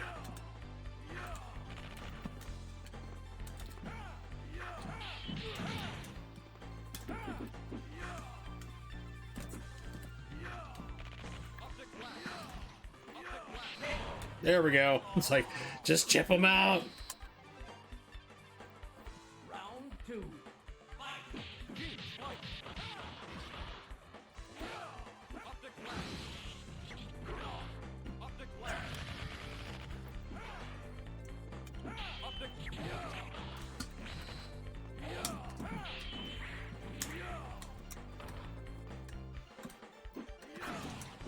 Actually, it looks like my microphone's picking up my keyboard. That's not working. The keyboard is gonna chip me out.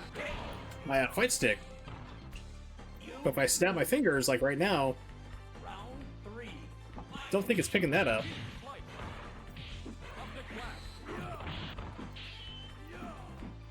Okay, he doesn't have his hurricane kick yet, so keep trying to do.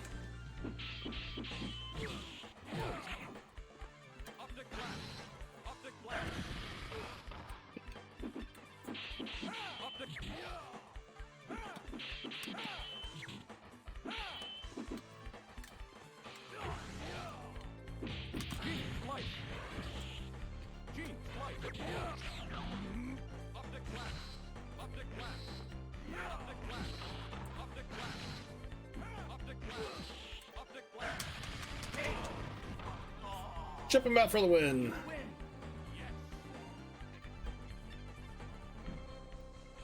Oh, I love that smear frame.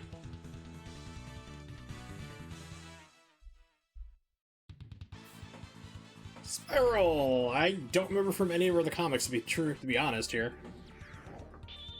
Round one. Fight. Up the glass. Gene slice.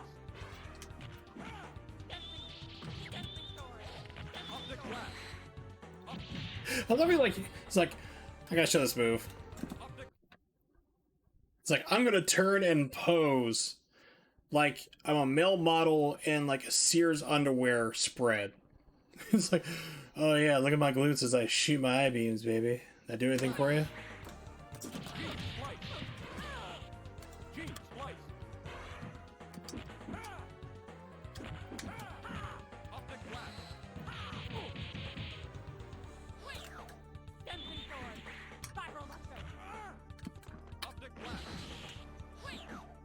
Yeah, now I remember when Spiral was a pain in the butt.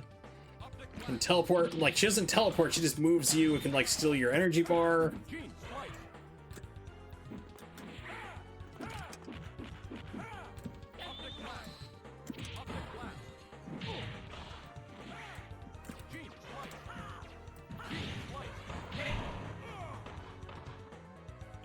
lose. Round two. Fight. Up the glass.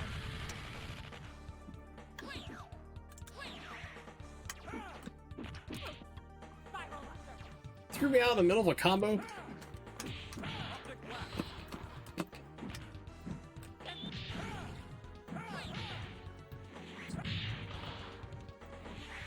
Mojo.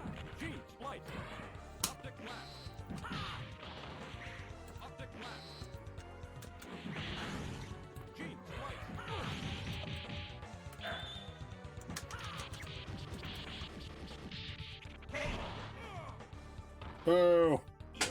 Yeah, this game is also really hard.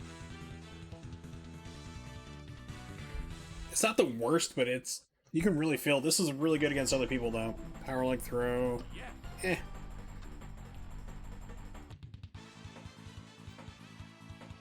Okay, so I think the RTX might be working for it now. Let's try Storm. Yeah, are you guys, like, hearing any button presses right now? Don't think you should be.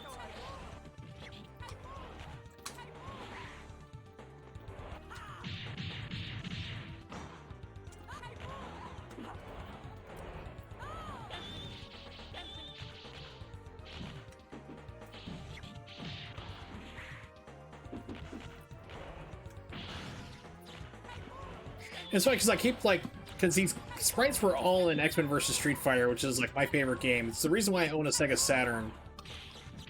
Literally, is the reason why I own a Sega Saturn.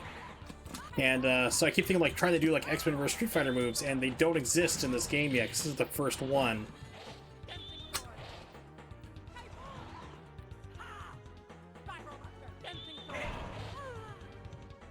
It's like, oh, let's do this into this combo, and that structure doesn't exist in this game. It's like, oops.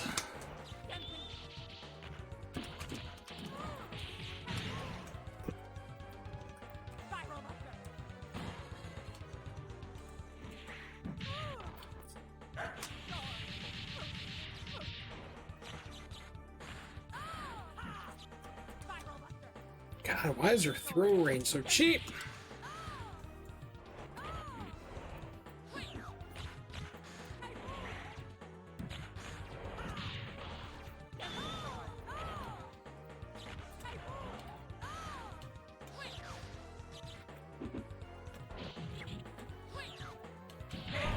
Ugh.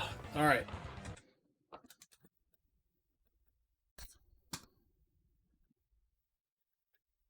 Easiest! That'll definitely go well. I am sure I can beat the game this way. Watch me not be able to, it's gonna be funny. Who's gonna give it to you? Oh, okay, that works. Cyclops, Sentinel.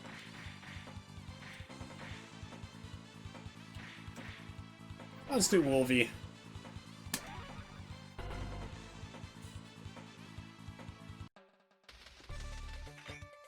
Round one. X-Men, who they've later retconned in the new comics to be gay for some reason.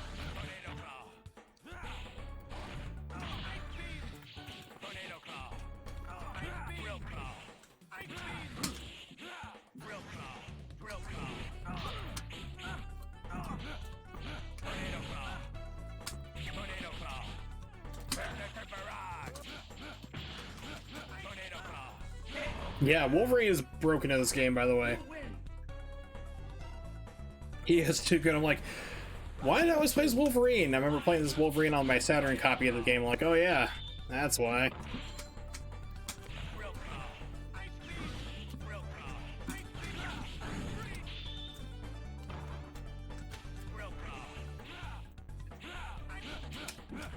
Do I have a dive kick or is that X-Men? No, that's in this game. It's straight down though.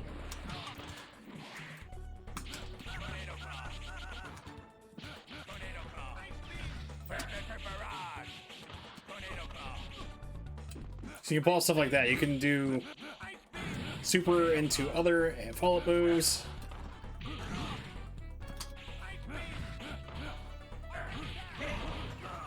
So I know for sure in Iceman in Marvel vs. Capcom 2 does not take chip damage when he blocks. I can't remember if that's the same case here or not for this game. No, he doesn't take chip damage.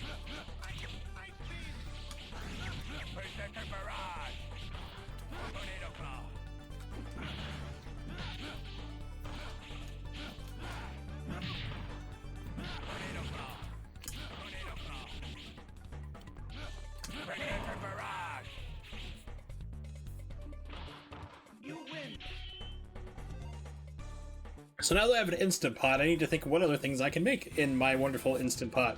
Apparently I can also make rice in there too. But I'm just old-fashioned, I just do it on the stovetop.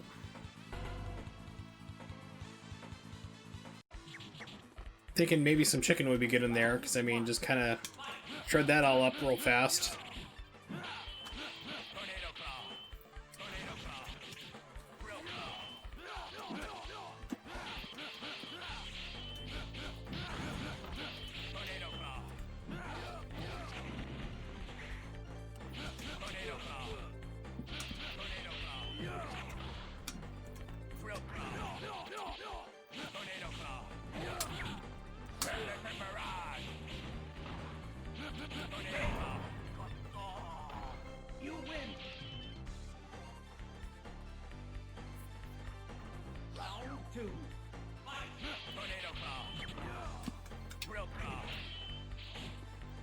No.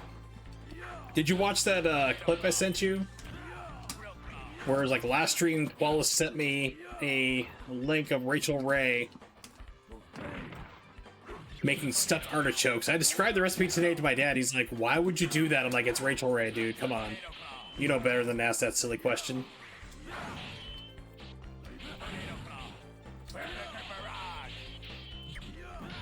Just take like just take like 5 or 6 anchovies or something like that, and it was like the entire pan is like an inch thick with anchovies.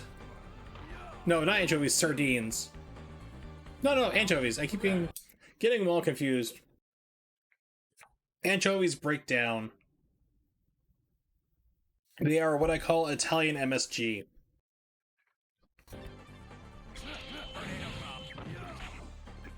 And they can be delicious. They can season foods. They're used in making Caesar salad, Worcestershire sauce, or Worcestershire sauce. Either way you say it, it's wrong. Even people in England are like, we don't know how we say it, but either way you did it, you're wrong, so...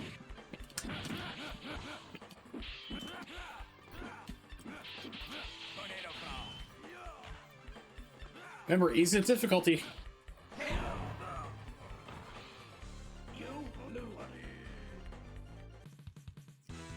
Yeah, I have a feeling that like her Instant Pot recipes involve a lot of EVOO, mayonnaise. He can heal himself in this version? That's right, he's busted. And maybe some hot dogs. And what is she making out of this? Pudding. Vanilla pudding.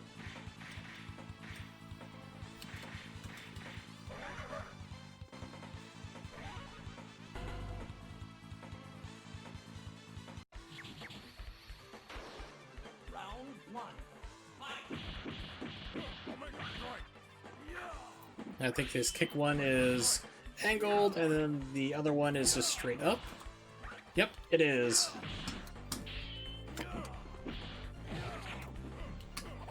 That's his move.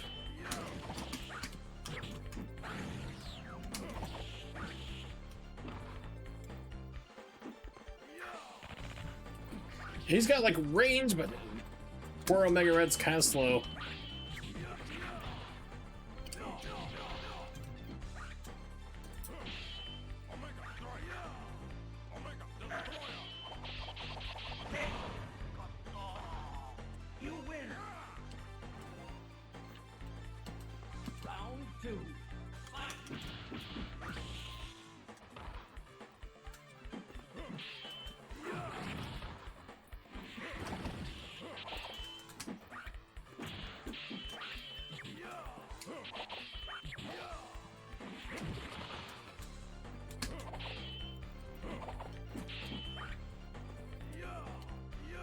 Oh my god, double air throw. Oh yeah, this game is, it's all sorts of jank. It's fun. It's crazy. Like I said, this is really fun with two people though.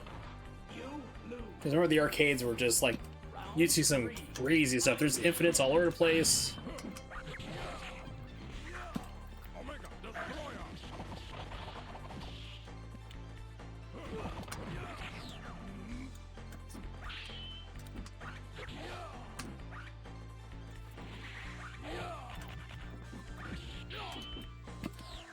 Broke out of my air throw, really?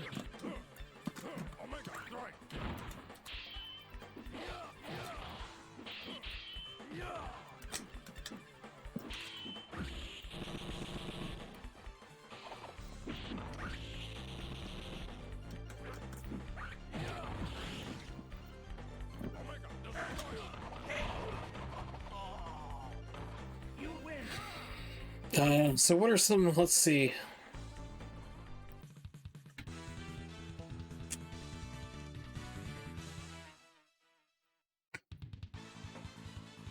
How to make instant French onion soup.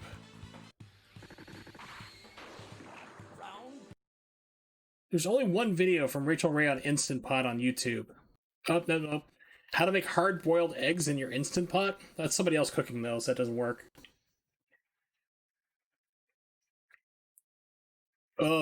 Oh god, I found her artichokes one I critiqued last night, or last stream. Oh, this is gonna make me sad. So, should I do it? Do you want to see me critique her French onion soup? Well, actually, it looks like her Instant Pot, like her other stuff there, it looks like she has other people cooking. So that's not gonna be her, but it looks like she has one where she is making lo mein. Keep in mind, I've been trained how to make classical Chinese food. I kind of know what I'm doing.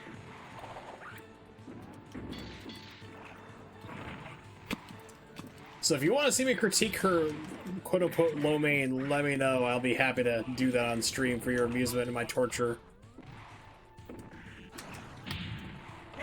Yeah, Sentinels. Yeah, so it was like Wolverine and Sentinel. Those were the ones people were playing as constantly in the arcade.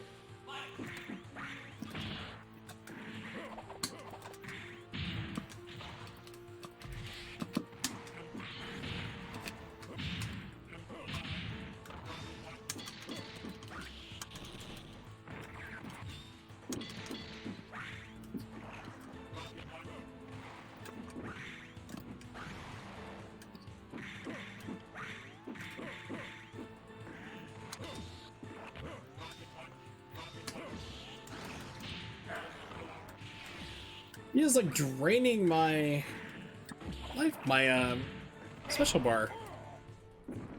You lose.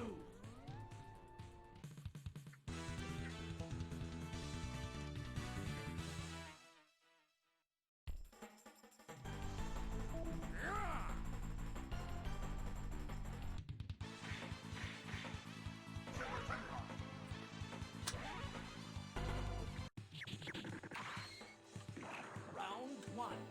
Fight.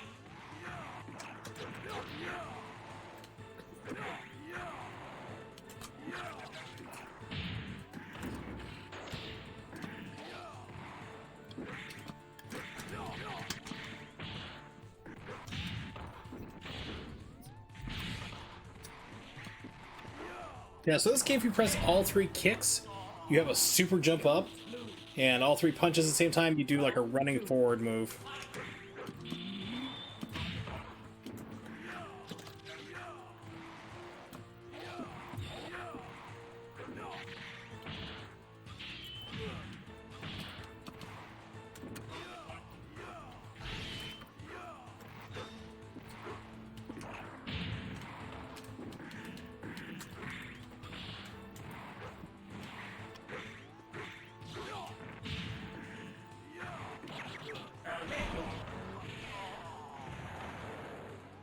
Alright, how do we do this? XMen, Children of the Atom. We're going to do Kuma.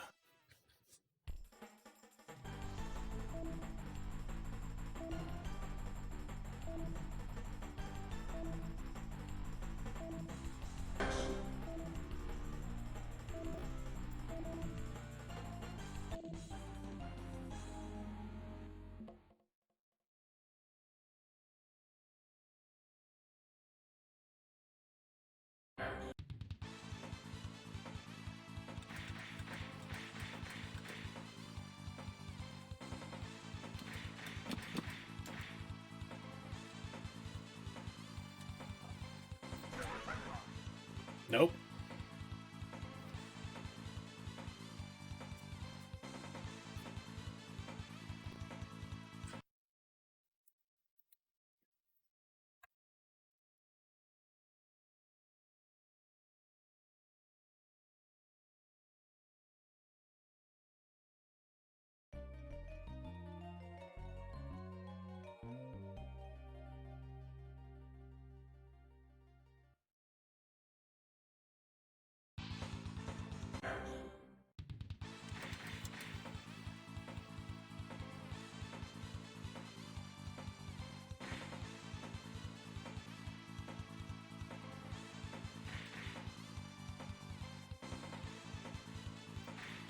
Okay, so let's see.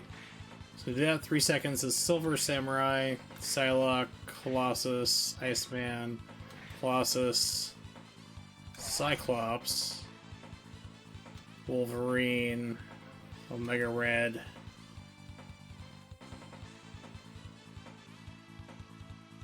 And down to him again. Okay.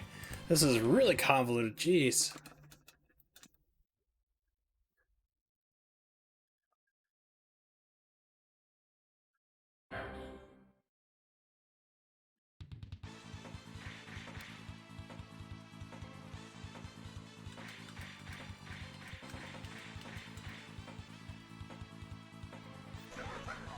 Nope. Of course, I've come across 2 different codes for it, so we know, like, you gotta love the internet. It's just repository of just garbage and incorrect information wherever you go. Especially when it comes to classic games.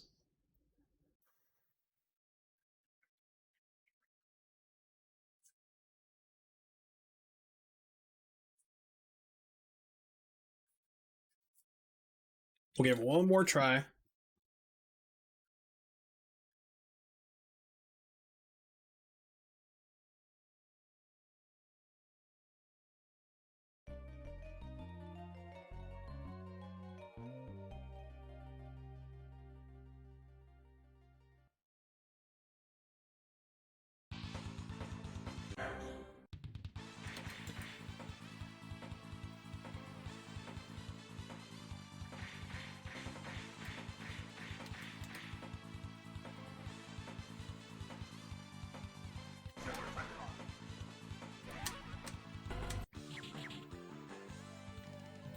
Nope. Can't get it to work. It's one of those things I remember. It's like even Maximilian struggled trying to get like Akuma on there, and I know the Saturn version. I think you can use a code for it. See, Twellis, ask Wursel, please explain the myth of bay leaves and why you should or should not eat them. Also, do you get more flavor by chopping up the bay leaf, or should you just leave it whole? Okay. Cooking. Very good. You can eat them if you want to. It's not a problem. They're only poisonous to cats and I think dogs as well. But I mean, it's not gonna like. Basically, a lot of times, like you just, I've seen recipes where they just like say crumble it up into like tiny little bits or blend it up, and you can do it if it's a fine powder. You can do that. But a lot of times, just baking the leaf in something like in a soup or a stew or whatever you're putting it into will impart all the flavor from the leaf. Grinding it up is not gonna really do much of anything else unless you like severely dry it out. You're not gonna get a whole lot more there. So you can eat it. It's not gonna harm you or anything. 'Cause, I mean, you're eating the residue, the flavor coming from it. Some people have said like it's poisonous if you eat that, but it's like, well, then why are you putting it in your food to season it to begin with? That doesn't make sense if you stop to think about it. So just leave it whole as it is. Like I said, it depends on what you're trying to do. It's a very mild flavor, which is why you might see some recipes that say use 2 or sometimes 3 bay leaves to get that kind of stronger flavor to it. But if you have very dry ones, you can put them into like a coffee grinder that's just specifically built, like just used only in your house for seasons and grinding up stuff like that, making your own spices. If you have something like that, you can use it on there. If you're just using a normal coffee grinder, don't put it in there because it's going to taste like coffee. It's not going to be great. But usually just leaving it whole and just fishing them out when you're done is perfectly fine too. You're going to get the same result for flavor either way you go. Yeah, so I had to basically tell everybody the last time about 12. Also, welcome to the stream, my friends, of course. Also had to tell everybody that you exposed everyone in the stream to Rachel Ray's terrible artichokes. Also, oh, looks like some people followed me last time. I didn't know this. Bald Tulo and Iron Horse actually followed me last time I was testing Bayonetta 2 stuff. Okay, cool. Yeah, okay, Nimix asked Horse a little question. Well, we'll do that here. I'm going to pull up the next game because we're going to move on from this one. It's kind of, pardon me, kind of basic. The other games are a lot more fun. Let's do Marvel superheroes. We'll do that next.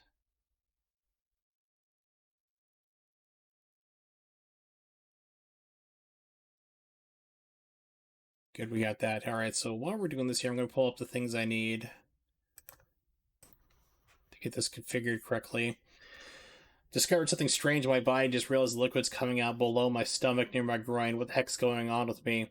Well, when you get older, certain changes happen to your body. These are very, very natural things to experience. You know, you may start to notice hair growing in some weird places, and I may notice the opposite sex or even the same sex. We're not going to judge there. You know, and these changes in life happen to everybody. And that thing that you're kind of noticing, that liquid coming out below your stomach near your groin, it's called urine. And only terrible, awful people pee or urinate, as they call it there. Because it's just basically pure concentrated evil. Nobody else does this. Apparently, it's just you. It's very rare.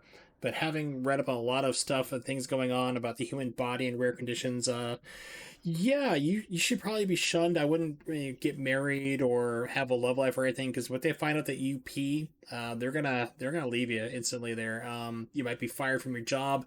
In fact, you should probably just like unsubscribe right now because I don't need any urinators in my stream whatsoever. So, hit the bricks. Thank you. In a cooking stream, they're saying you can't eat bay leaves. Yes, you can. When a man loves a woman, it's time to make a life decision. Yes. Right now, I'm configuring my buttons, so that's why everything's like, "What's going on?" Look at Spider-Man stuck in the middle of the screen because it's my stream and nothing goes right. Configuration, system, demo sound always, stereo sound. We're good. Game.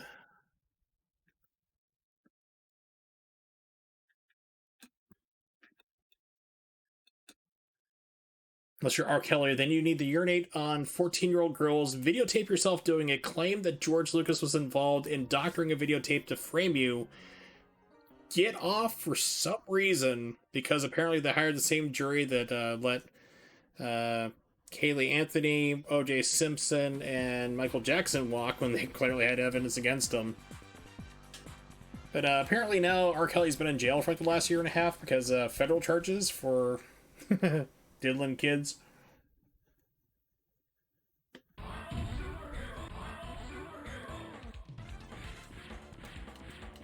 Yeah, so you may notice some of the same characters. Like, actually, the boss is Magneto from the other game and was Juggernaut as well. Spooderman, Captain America, Psylocke's back, Iron Man, Hulk, and Wolverine.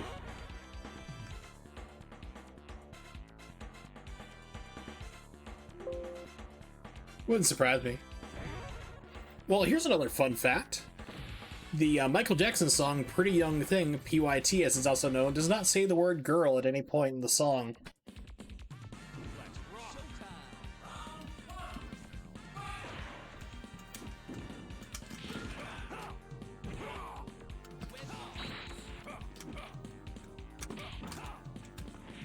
So this is on the Sega Saturn as well, and it actually used the RAM cart, even the American version, which is kind of crazy because that never came out here in the States.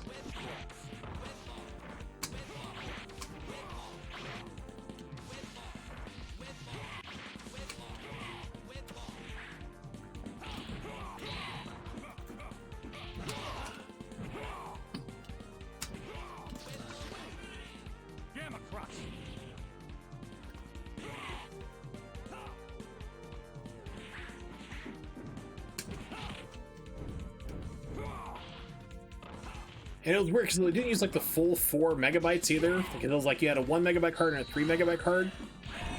Or 1 megabyte and a 4 megabyte card, and it only used 3, which is a really odd choice. So it was like, okay.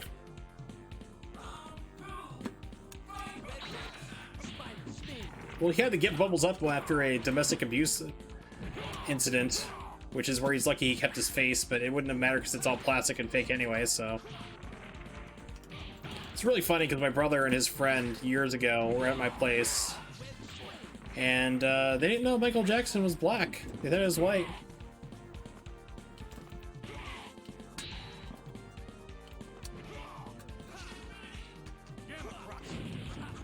Oh, come on, buddy, you're killing me.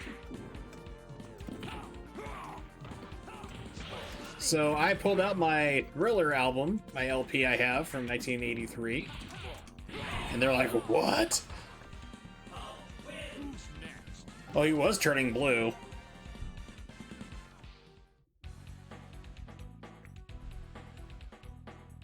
Hope your medical insurance is paid up. Well, he's very concerned.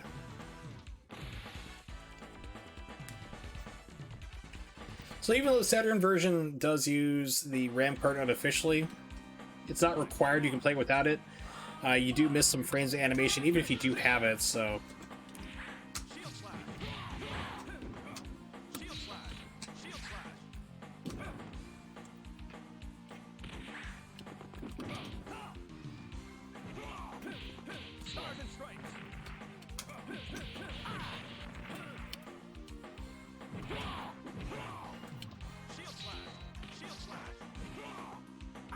I don't know any of Hulk's moves.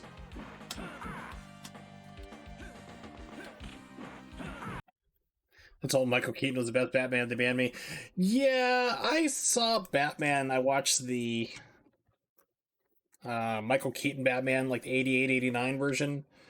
Not really a fan of it, to be honest. I mean, it's back before they had the whole Batman doesn't kill people, because he kills people in that movie. Quite a few.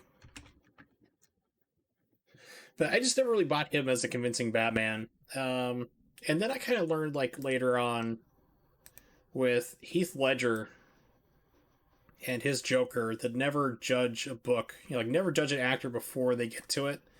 But then I quickly, as soon as I saw Jared Leto's Joker, I was like, no, this is going to be terrible. It's like, that doesn't apply anymore.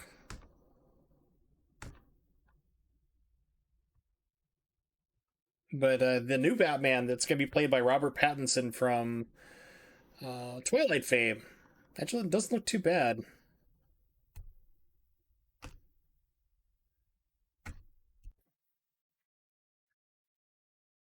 Okay, here we go.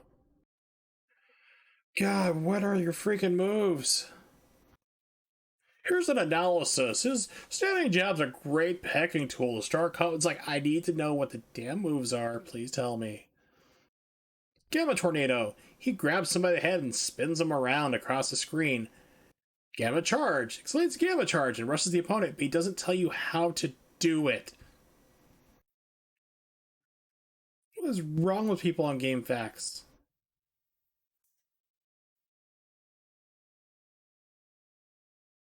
So if I could remove one site from the internet and just nuke it off the face of the earth, not have like any backup copies anywhere, I would have Game Facts just stricken from history, from everything. Just get rid of it.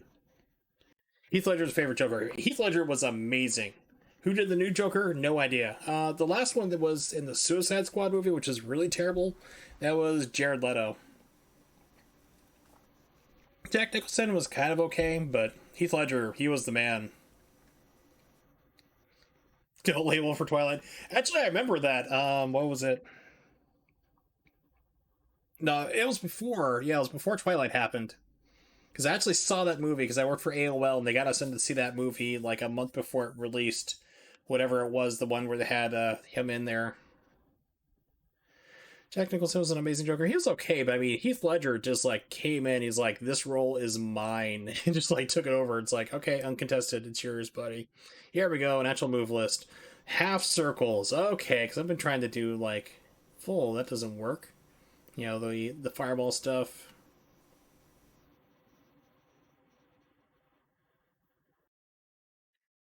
Okay, so now I got some idea of his moves.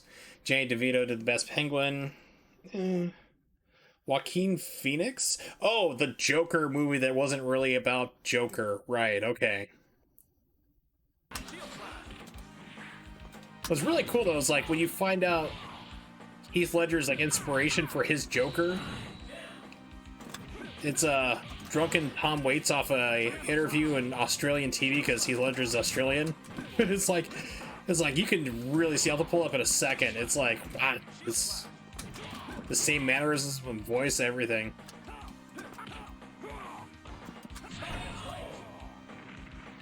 Yeah, he didn't have a problem with it. It's just basically mixing a bunch of drugs he shouldn't have been mixing. Because not everybody's like me, where you can just take stuff and not have it really affect you. Like, that just kills a lot of people normally, so... It was an accidental overdose. He wasn't, like, trying to kill himself or anything. And that's the whole thing, too, is, like, you see conflicting reports, like, people like, oh, he was trying to do method acting, and he locked himself in a room, and, like, it was really super dark, and at the same time, Christian Bale and other people on the set are like, dude, we were, like, go skateboarding between takes. And there's videos, like, there was pictures of Heath Ledger jumping over Christian Bale on his skateboard, like, he's laying down the street, and he's, like, doing an ollie above him. It's like, you know, it's kind of fun like that.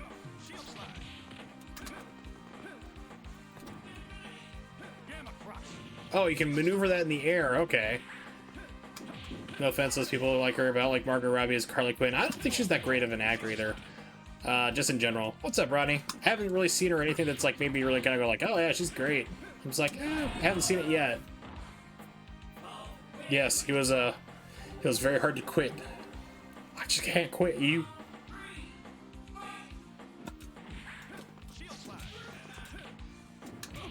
Yeah, it's like, because back when my mom was alive, we were talking about one night over dinner. So we're all sitting out there. It's like my mom, my dad, myself eating dinner, and we're talking about like I think it was the Joker movie was coming out. The Joaquin Phoenix, not really Joker movie because he's really not. It's kind of thrown in there. They make it's in the same universe, but it's not really a Batman movie because it doesn't make sense, you know. But we're talking about like the Joker being scary. My dad's like, Joker's not scary. We're like, you've never seen The Dark Knight. He was like, he was legitimate like, whoa, this guy's dangerous. We're a new tracker there, sweet. Shimogorath. Let's see, what was I gonna do? Tom Waits.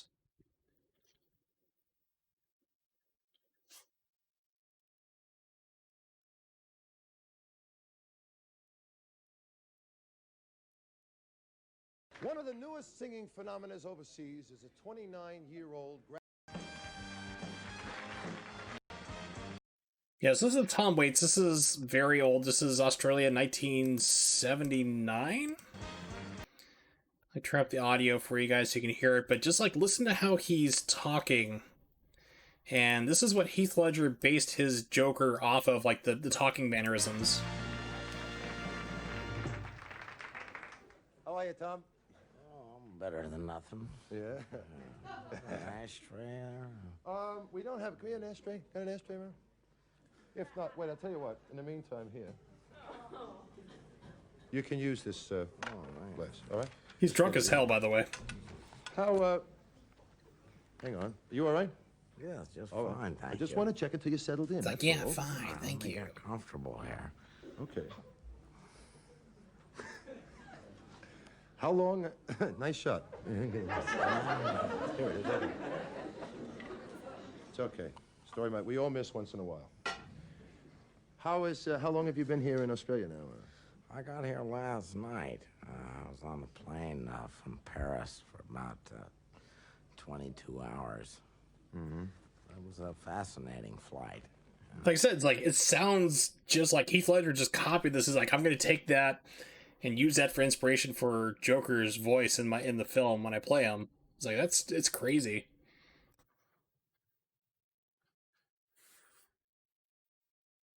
All right, you know, if you have to hear Evil Agent Carmen ask a good question to you. Oh, she and I talk in person. She doesn't really ask crazy stuff for me over the internet.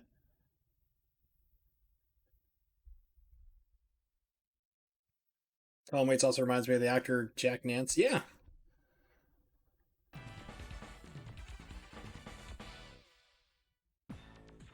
So one of these days when I get my Elgato back and functional, before I can buy myself a replacement by a Cloner Alliance, I'm gonna make Evil Agent Carmen play some Revolution X.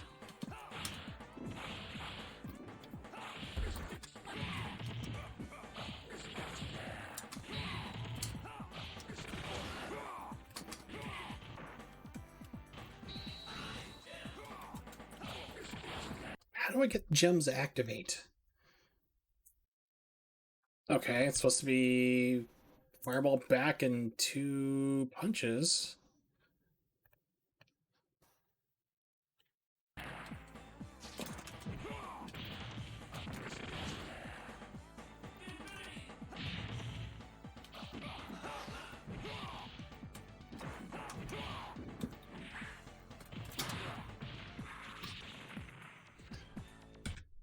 Been playing as like Hulk too long. It's like, okay.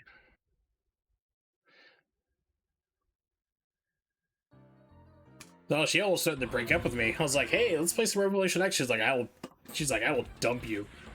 I'm like, alright, let's not play some Revolution X then.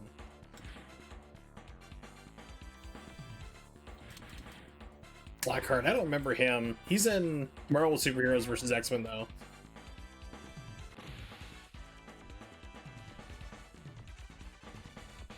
But loving somebody and saying you love somebody goes both ways. It's a two-way street. Or sometimes it's a one-way street.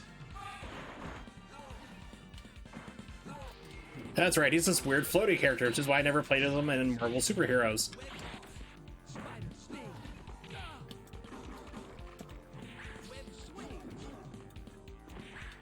Yes, but do you love me enough to donate 10,000 bits, Nimix? Or is your love just a game?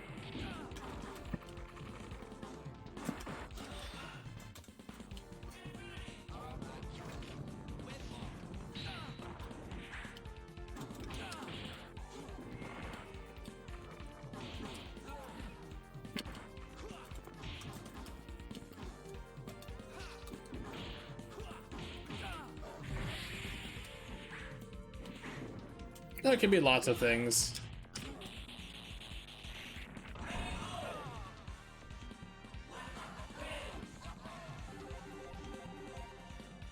It's like Mitch used to say, it's like, don't wave at people because you never know what the situation is. What if that guy doesn't have a hand? He just thinks you're being cocky. It's like, look at this, you son of a bitch. I got a hand. It's useful. I'm gonna go pick something up.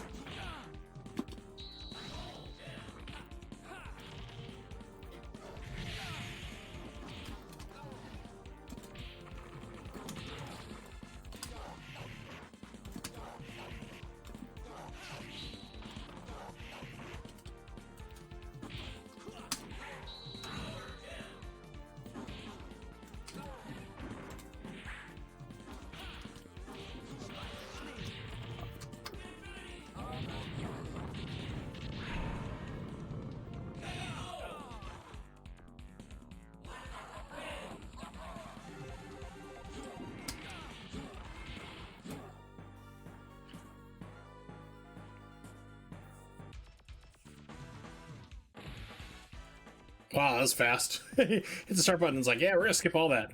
Get right to the fun.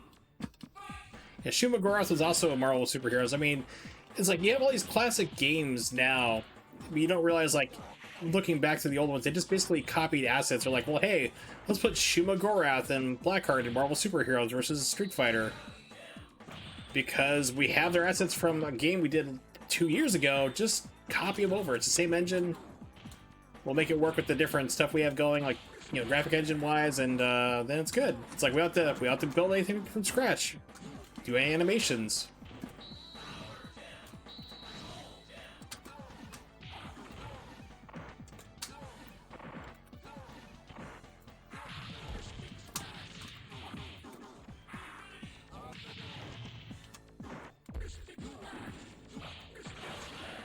I don't know, I like hearing the, like, you know, just even, like, where the confirmation. It's like, there's nothing worse, like, in the world, like, it's like a wet fart, and it's just like, oh, that's not cool, like, in the room, just leave. It's like, you have confirmation every once in a while.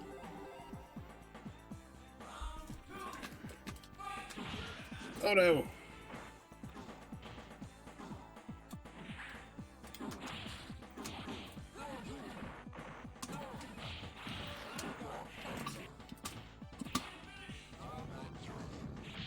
Come closer.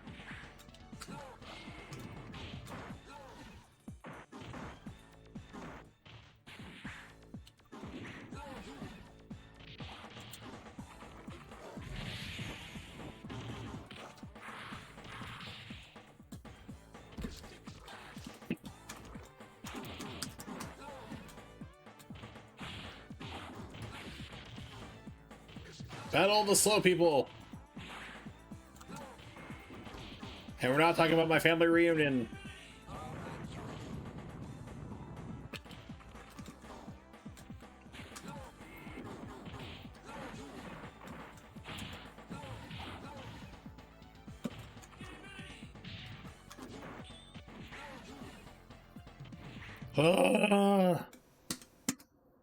Fight slow. So this game's not too hard, but it's really crazy because as soon as you get to, like, Magneto at the end. No, it's Thanos in this game. It is just like balls to the wall, just impossibly hard.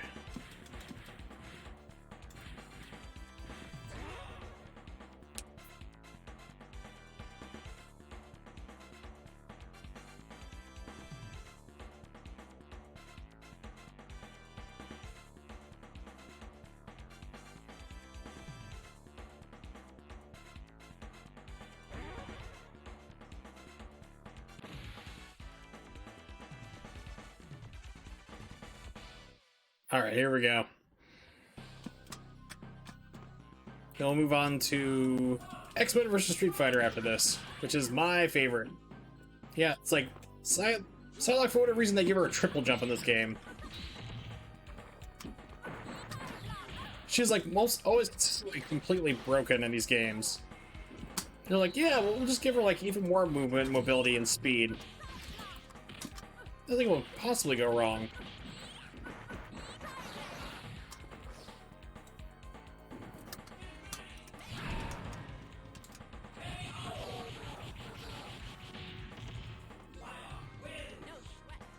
No sweat? Not no sweat, no sweat. Because you get sweaty fighting in a, looks like a one-piece bathing suit? Not complaining.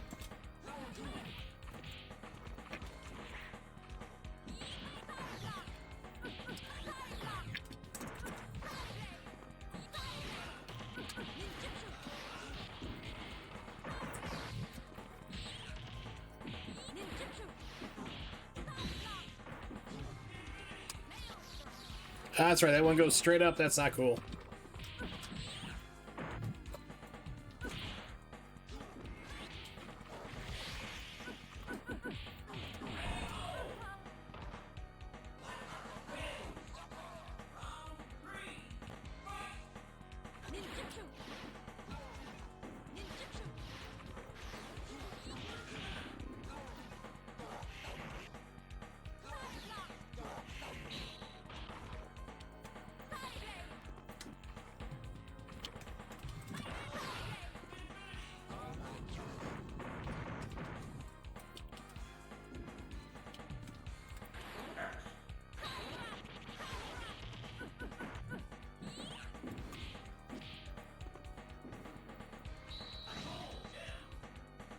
Life recovery. Yeah, this game gets a little cheap.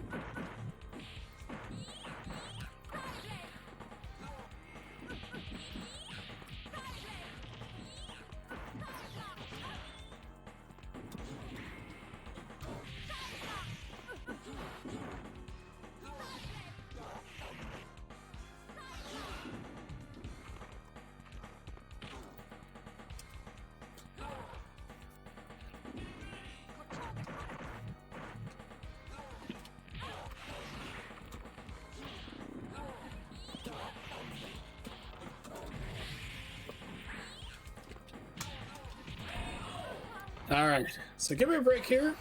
In just a second. To use the restroom, I'll be right back.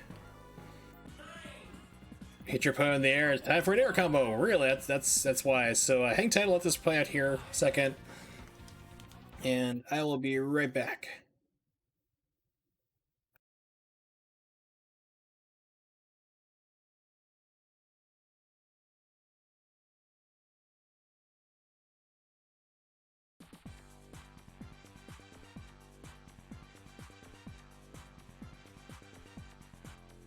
No sweat. No sweat.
All right, I'm back. Thank you so much for waiting. Sorry about that.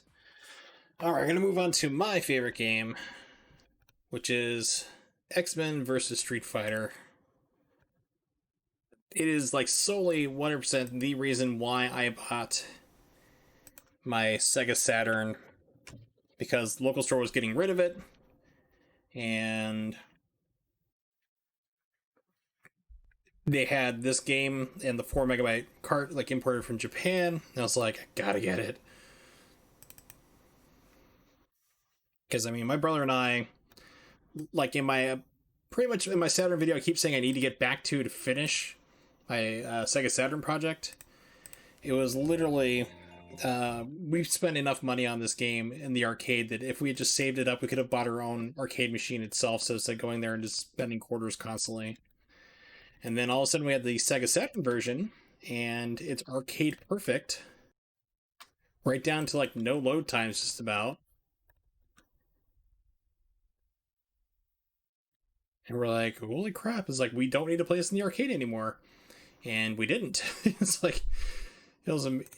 You can start to see the early decline of arcades in the country, especially when starting into later generation stuff like Sega Saturn. A lot of games didn't come out here in the States, but even like they were in Japan, they were still popular. You start getting very close, if not arcade perfect, like Street Fighter Alpha 3 or Street Fighter Zero 3 there in Japan, X-Men versus Street Fighter, Marvel Superheroes versus Street Fighter. They were all arcade perfect. So you had the arcade version literally at home.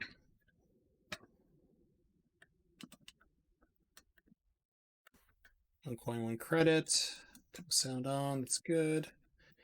Game difficulty expert. No, we're gonna put that on normal. Thank you very much. Reselect.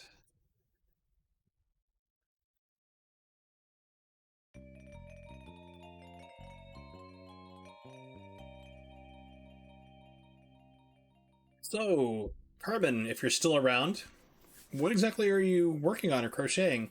Are you doing like the Halloween project, or is it something different? Something else? Of course I'm a super nerd. Duh! Hello? Peanut, if you're over at my place for whatever reason, you should check out my room. It's like, I have like stacks of like games, consoles you've never heard of. A lot of people probably haven't heard of.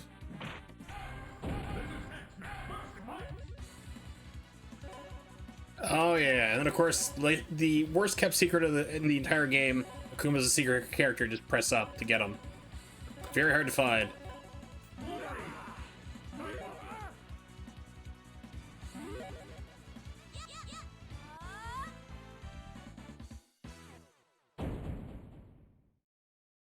Let's go, bub. Ready. Fight!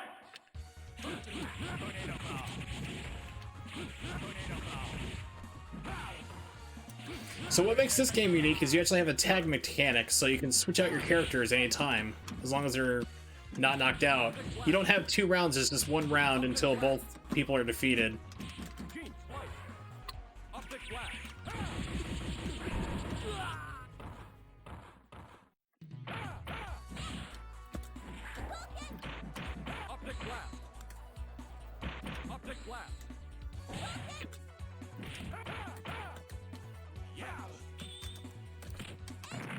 Oh, come back here. Oh, that usually catches.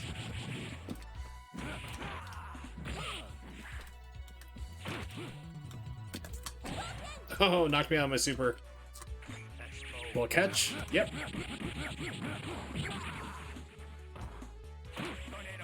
I don't have enough life, and Chun-Li doesn't have enough of her life bar to basically do it, but you can do combination attacks if you have like 2 levels on your super gauge on the bottom of the screen. You can do a combined attack. But also, when you switch out your characters, like Wolverine has red life right now, if you switch him out, he'll start regaining his life, slowly but surely.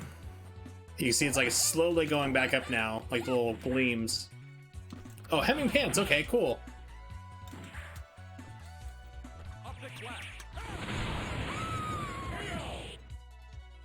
Was Peanut like farting so bad that he blew out a hole again? Next time I won't hold back. I'm not used to seeing this in English because I have the Japanese version, of course. So used to seeing that instead. I'm like, oh yeah, it's in English now. I do crochet after I braid Peanut's hair. I'll be working on Christmas presents. Sweet. Ready. So the question is, what type of braid are you doing? Do you do anything like fancy, like a French braid, or I can do a ponytail, and I can do the most basic braid on the planet, which is actually the same pattern you use to juggle. I kid you not. Your basic braid is a juggle as well. Okay, I just fought Chun-Li in the game. Like, no, you should fight her again. Trust me, it's gonna be better this time. It'll be different.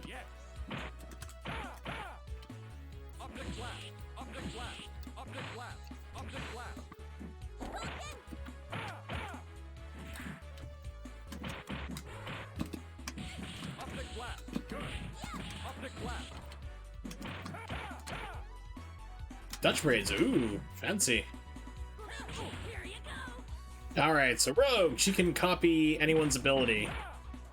So if she grabs you with a kiss, she'll be able to shoot out laser beams from her eyes occasionally. It's her special, it's her super. Like right now, she should be able to do it.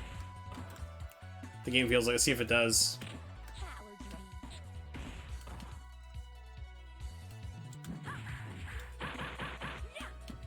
She's not gonna do it, okay. There we go, see? Alright, so let's do the dual attack. So let's do the duel.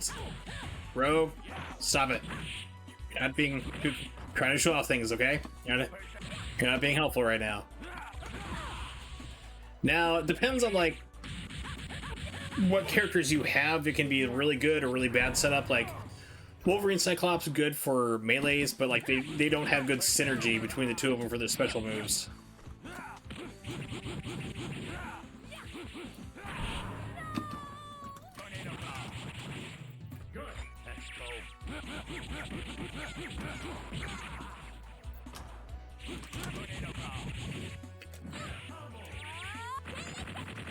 Yeah, I tried to pull off my own super. That didn't work.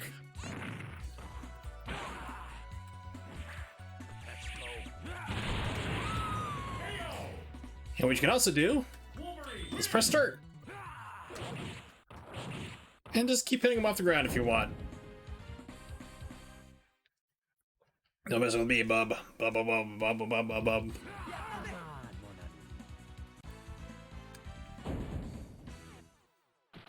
Let's go, bub. Ready. Come on, mon ami. Fight. Ooh. Gambit coming out with the combos. Cajun strike.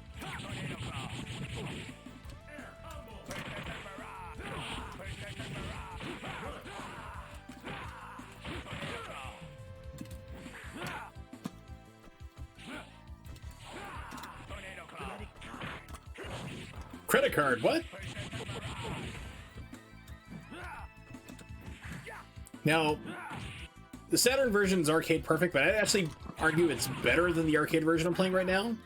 For one sole fact, once you beat the game, you can pick the same character twice, which you can't do in the arcade version. That should not have hit me. I don't know what hit me, to be honest. So we do Gambit's like Wolf. Yeah, you do Gambit's special move with like two versions of them. The screen literally goes completely white. You can't see anything as it's hitting so fast.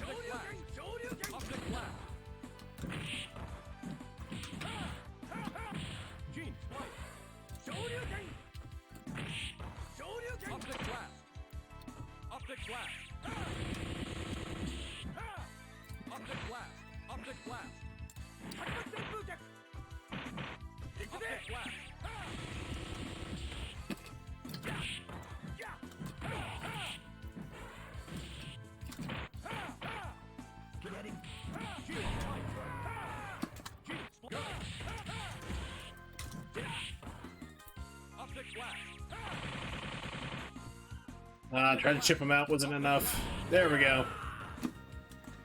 Win.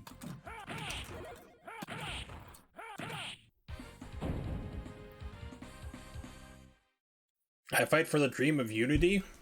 What? See, this is why nobody likes you, Cyclops.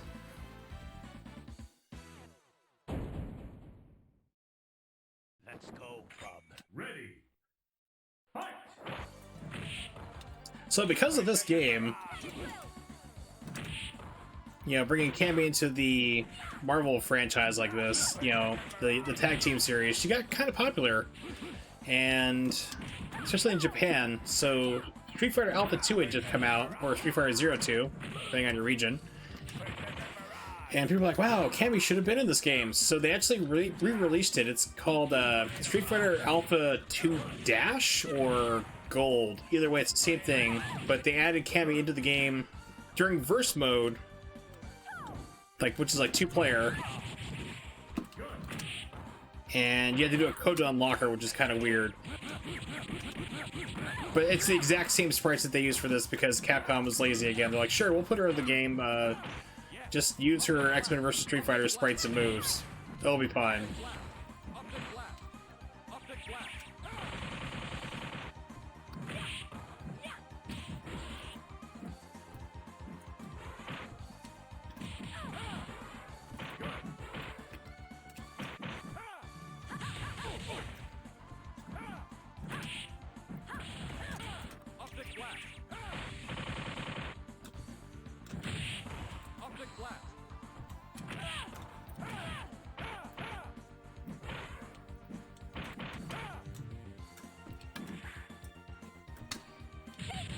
Ooh, hit with a double.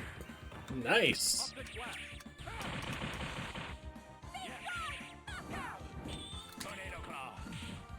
Wolverine did the wrong one.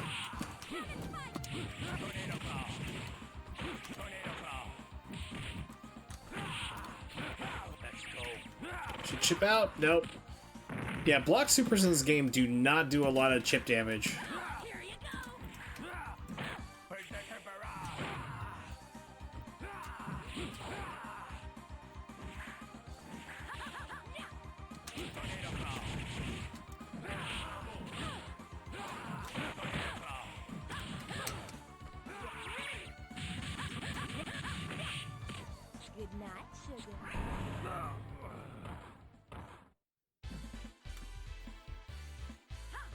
Optic blast.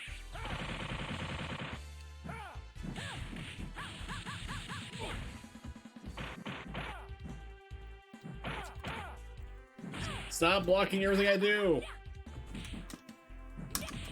Optic blast.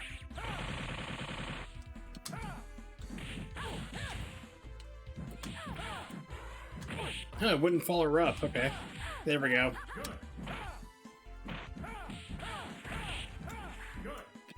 Gene spike. Optic blast. Oh, input reads. You gotta love it. The game's just like, no, we're gonna just keep blocking everything you do.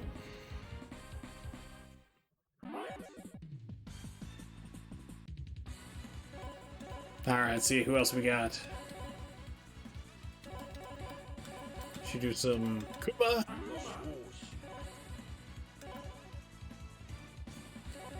And maybe we'll do some.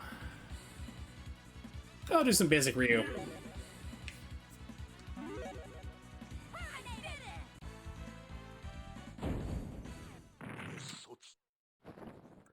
Ready.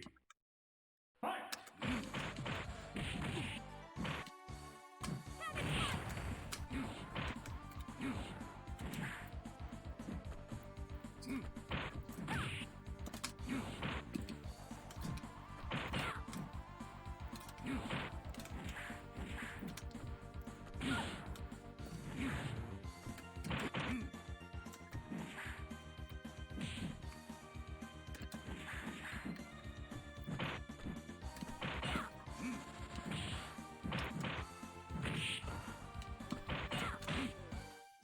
Yeah, so there's combinations not bad. It works pretty well.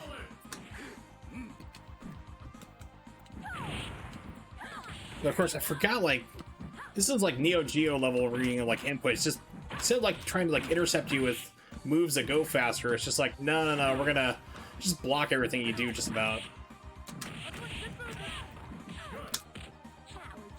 Grab me out of the super.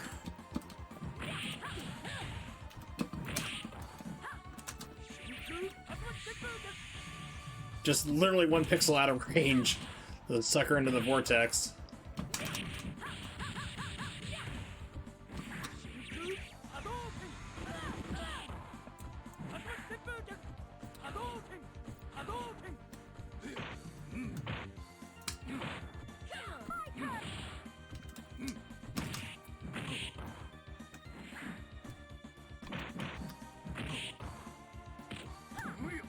What?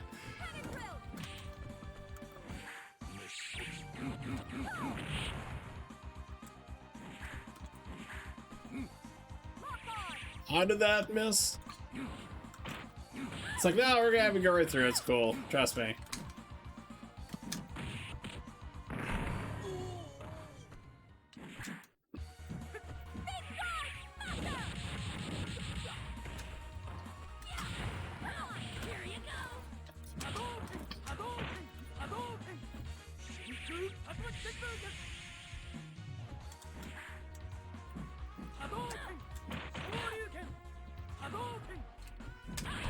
Oh, boo.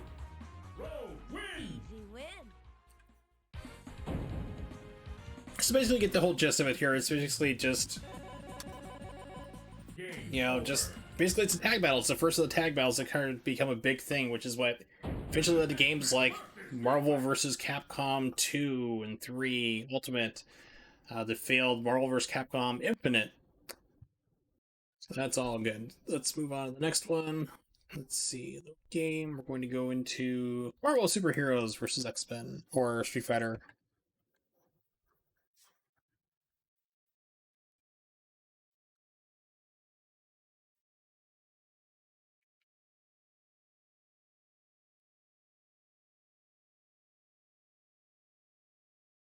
So the one thing I really hate, this is basically I'm using Fightcade, which allows you to play these games like against other people online, which is really awesome. It also uses rollback netcode. So it basically, to simplify it further, it makes it feel like you can be across the country depending on certain games, even like Killer Instinct on a computer, you can be halfway across the world from somebody. It feels like they're playing the game right next to you. And Fightcade does the same thing. It basically does that rollback netcode, so it plays really well. But the problem is with this emulator, which uses Fatal Burn Neo, is you have to set the buttons every single time for every game you play. There's no universal, like, every single game I want to have these button layouts. It's like every single time you fire it up, if you've never played the game before, you have to go in and set the buttons every time. Right, configuration, system, 1 coin, 9 credits, sure, why not? Game, normal, free select. Looks good, alright. What is the going price for this?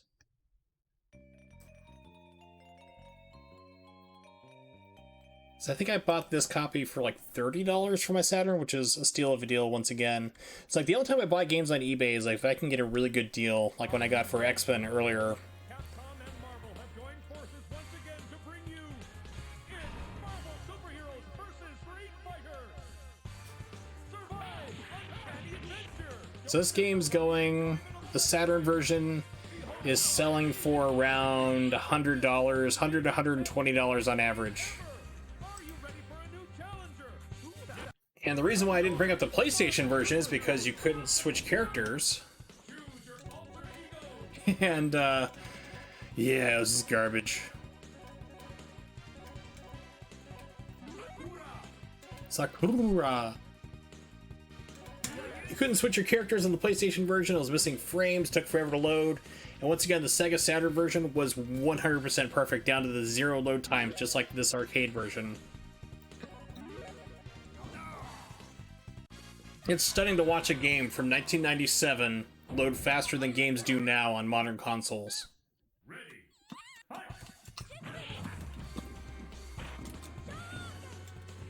So basically it's the same formula once again, just different graphics. Things have been changed around. They brought back, Blackheart from Marvel Superheroes.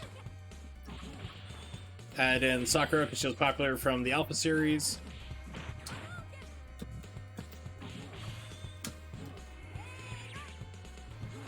What was that?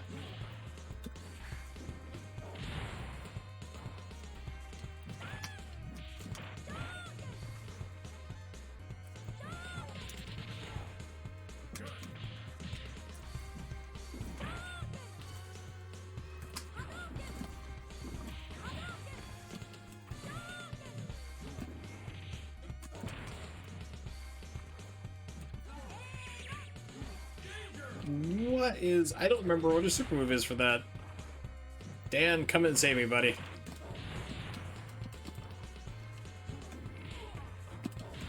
God, I'm getting zoned so hard.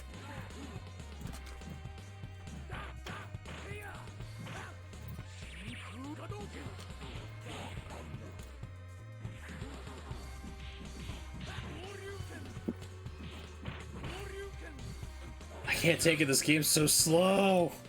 Okay, you have to put this game on turbo. It's like, it just feels so ridiculously slow, like I'm moving on molasses. It's throwing me off. Spooderman.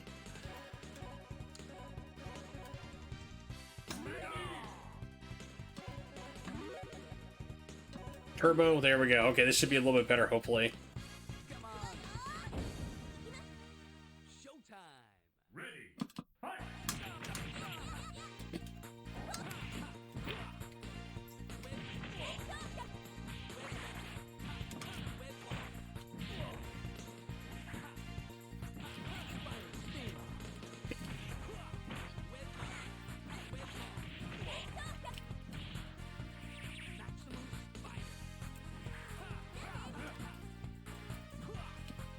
I don't know, what's his web swing? I can't remember.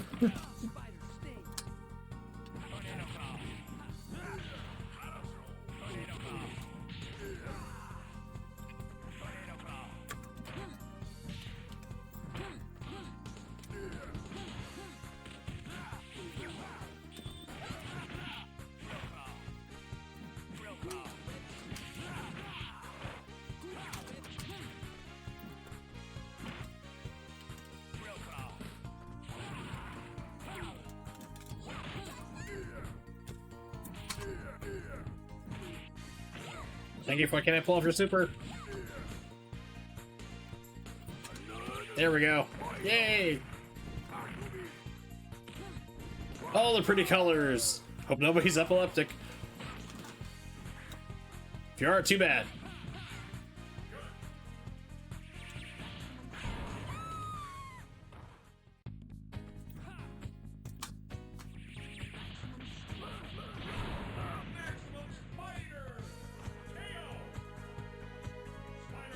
For JJ.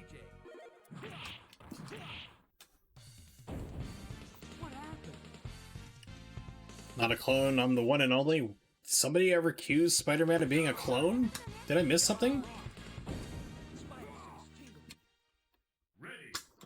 Oh, we have a battle of the brutes.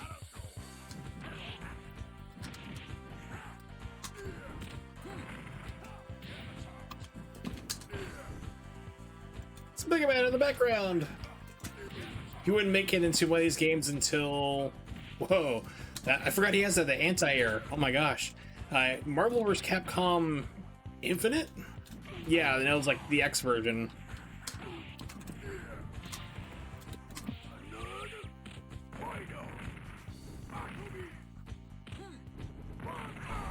There's a task of this game. If you've never seen it, it gets pretty wild. Recommend checking it out if you're into things like that.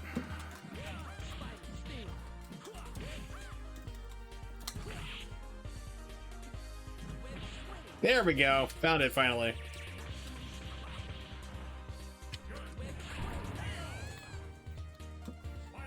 For JJ. What happened? So after this, we have one last game to tackle, which is going to be Marvel vs. Capcom. And then we'll play of all the games and the different versions between the XMen vs. Street Fighter 1UP arcade game cabinet that's coming out pretty soon, next month.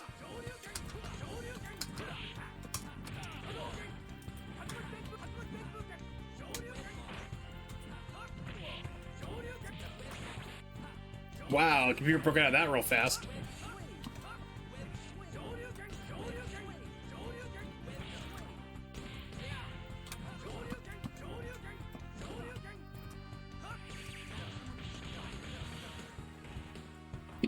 Yeah, I don't know what it is, but like they programmed Ken to be like too hyperactive for the Shoryukens in this game in particular.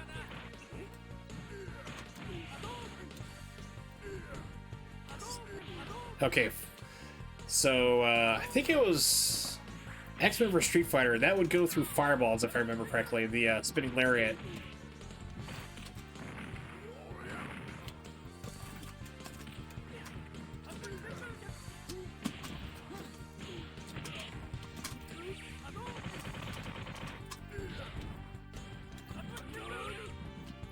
Oh, come on! No! Lame! Save me, Spooderman!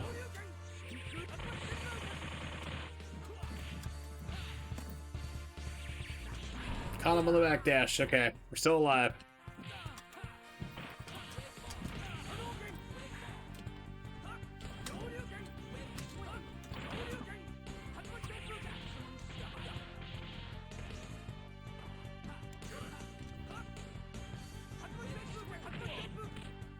Haha! Alright, do one more round and then we'll go into Marvel Superheroes. Or actually, no, Marvel vs. Capcom. Yeah, it wasn't until like the Dreamcast really, I would say, really kind of set in for me that the arcades were just going to completely disappear and die out from America, which is pretty much what happened, sadly.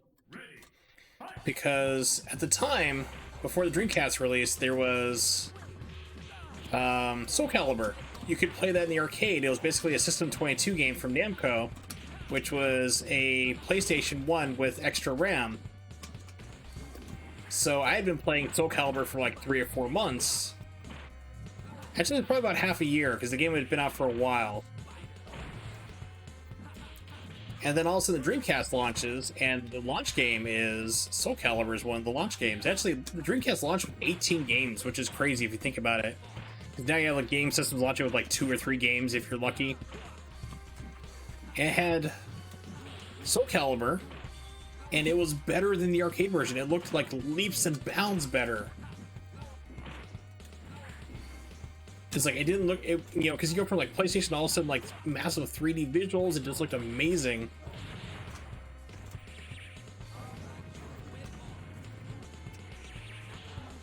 And then I could play that at home anytime I wanted. You know, and it even had improvements to it, so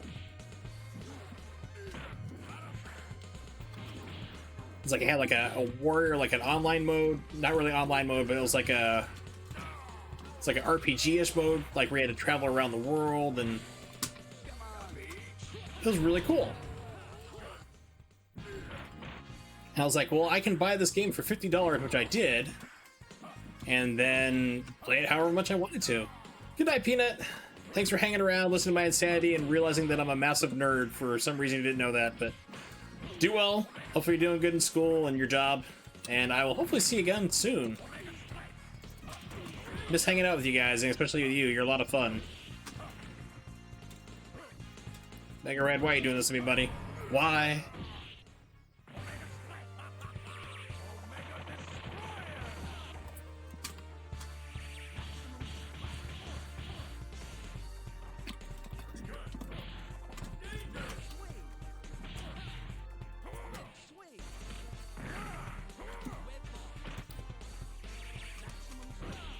Oh, thank you, game. That was awesome.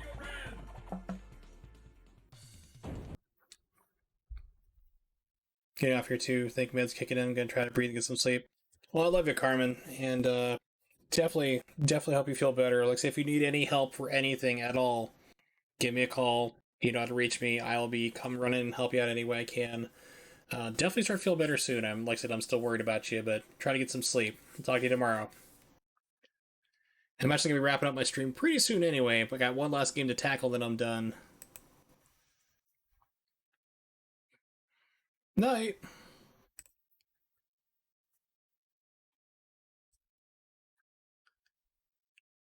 Okay, we're going to do inputs, map game inputs again. So you had Soul Calibur, which was arcade perfect. Actually, not arcade perfect. It was better than arcade, which was stunning. And then you had this game, Marvel vs. Capcom, also come out for the Dreamcast at home. Once again, perfect arcade, because my arcade had these games.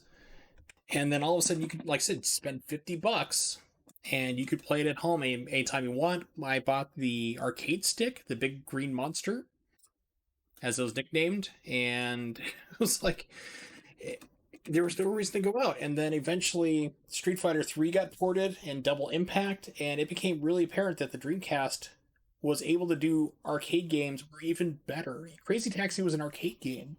I never saw it in the arcade until like later on, a couple of years after. But it was an arcade game. Once again, $50 buy it at home. You could buy the arcade versions at home, $50, play it as much as you wanted. And that's when, you know, eventually they just kind of died out. The arcades were gone.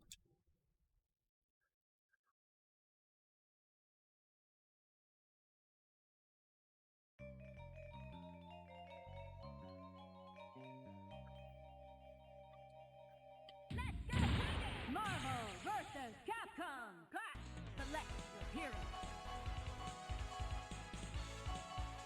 Strider. Oh, Mega Man was in this game. Okay, I was thinking he wasn't, but there he is. And Captain Commando.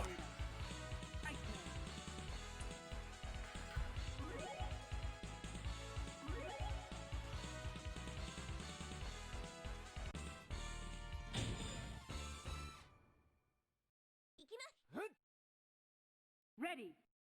Fight. First attack.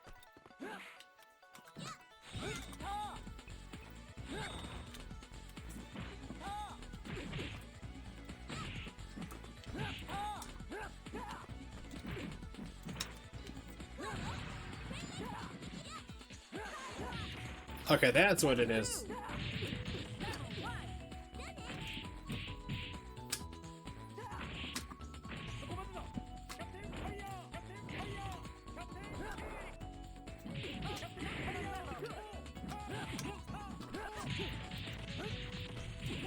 This is another 6-button fighting game. And it wouldn't be until Marvel vs. Capcom 2 where they simplified it down to 4 buttons, which is where it's been this entire time ever since.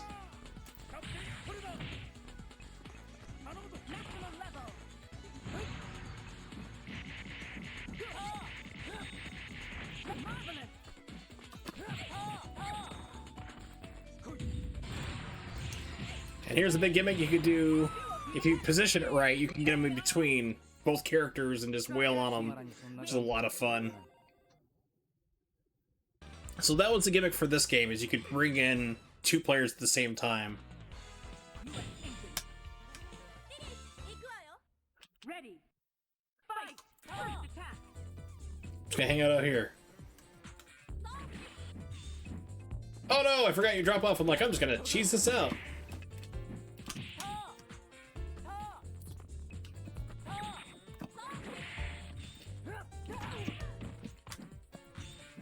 Shredder's fun, he's fast, but he is just like super weak. Like, he just takes damage like crazy.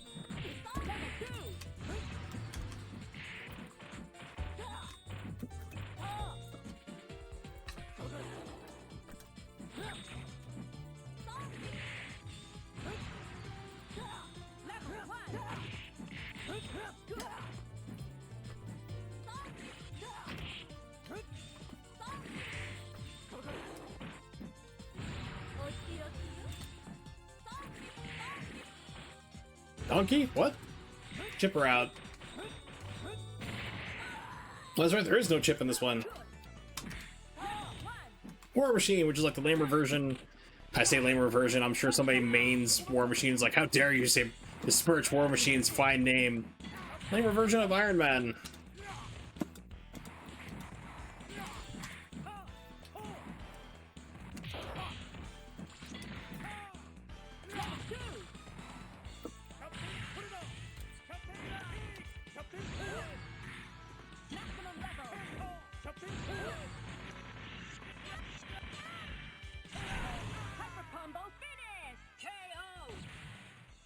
Captain Commando, win. Burn, baby, burn! Is there a disco somewhere on fire? Possible inferno? So you also have these assist characters that show up. There's actually a way you can select the different ones you want.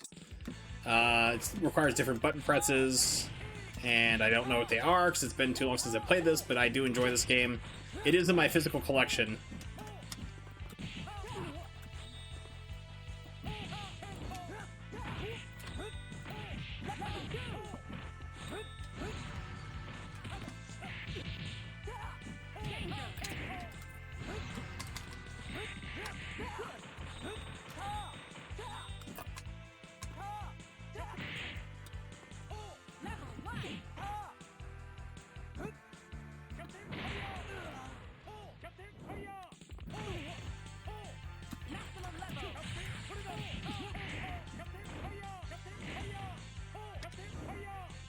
Yeah, Captain Commando is absurdly good in this game.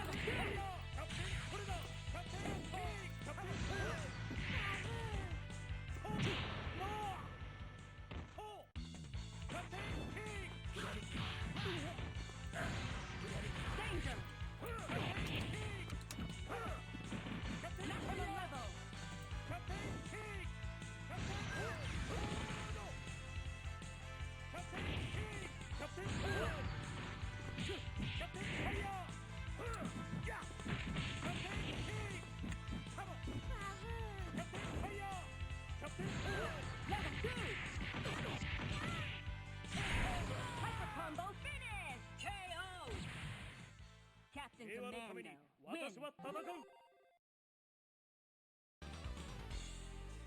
Thank you for playing this game. I love it. Self-aware. And yeah, this is a boss I never got past either. It's another one that's just, it's insanely hard. It's basically it's Professor X's evil alter ego. If I remember correctly, it's called Onslaught. And yeah, it's ridiculously hard. Come here, Arthur.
Oh, clutched it.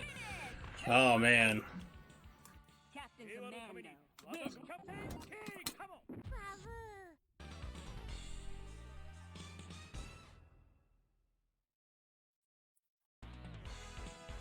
Jubilee.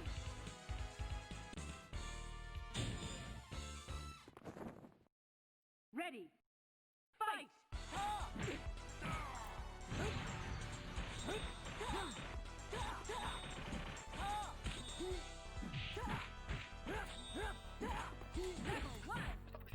Stop blocking everything.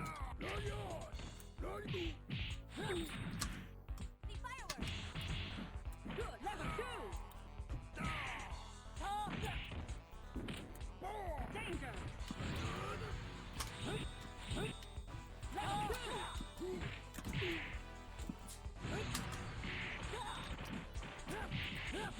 Good. Level 2.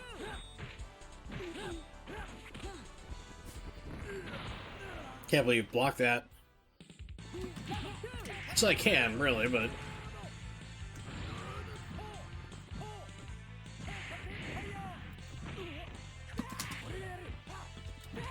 Jin was from a game called Cyberbots. People are like, where did he come from? Like a game that wasn't really released here in the States. They decided, let's bring him over here for this anyway. I was pretty sure that would catch.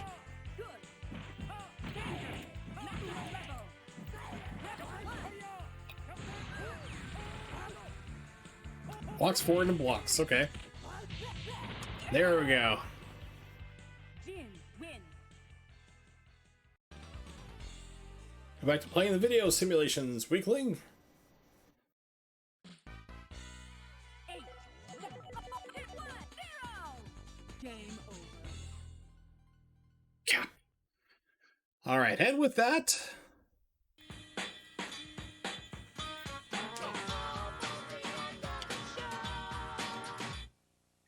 we've reached the end of the stream, so thank you very much for hanging out, everybody. I do appreciate it. Of course, shout outs to the lovely evil Agent Carmen. Love her forever. Till I don't. Then I will. Ronnie, Nimix, Twellis.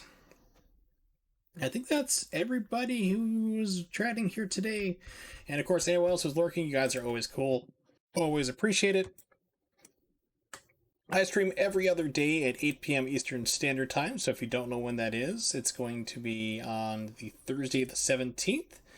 And just copy and paste that into Google, and it'll tell you for wherever you are in the world. Check me out also on Twitter at Wursel555. Usually about 2 or 3 hours before I stream, I'll post up what I'll be playing, just as a reminder if you're not here at the end to hear it, or if I need to cancel, something comes up, you'll understand and know what's going on there when that happens. So keep an eye on my Twitter as always. And let's see what's going on here.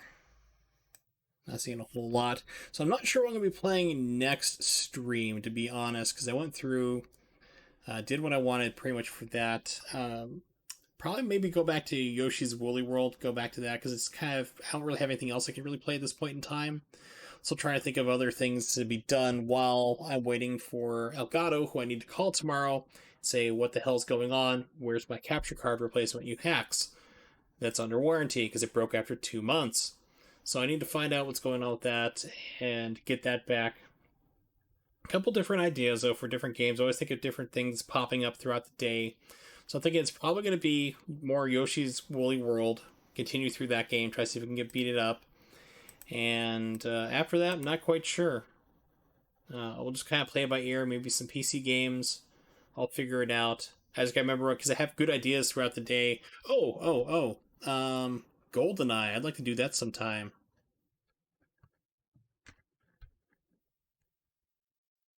GoldenEye 64. And also, like, maybe like a Nintendo 64 Racing Day.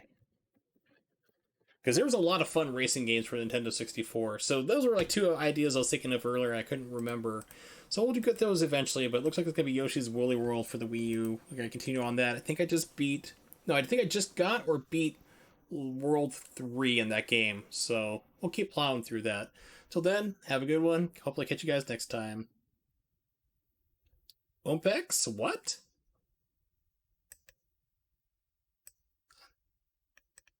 No, Nemix, I'm not going yet. I need to understand what the heck you're talking about.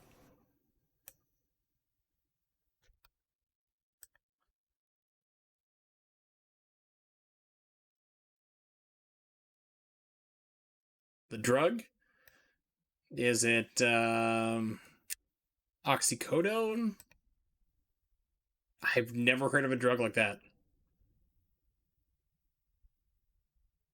If you find out what it is, oh, that commercial. Yeah. Okay. Yeah. I was like, what are we talking about? Oh, Ozempic. What is this? Is this not a word in a language that I'm familiar with? Yeah, it threw me out for a second. Like Mozantic or something. I don't know. I've heard it occasionally on television. It's like, because I don't really watch TV. Probably I've been stuttering all night, but yep. So next game Thursday, 8 p.m. Keep an eye on my streams. I try to start on time. Tonight I had to start like almost 20 minutes late because Twitch wouldn't give me the transcodes needed so people can watch my stream with the terrible internet. So if you see me suddenly like going on and off, just be patient. I'm waiting to get those transcodes so people who have bad internet or not the fastest internet can watch Yoshi's Woolly World Thursday. Be there.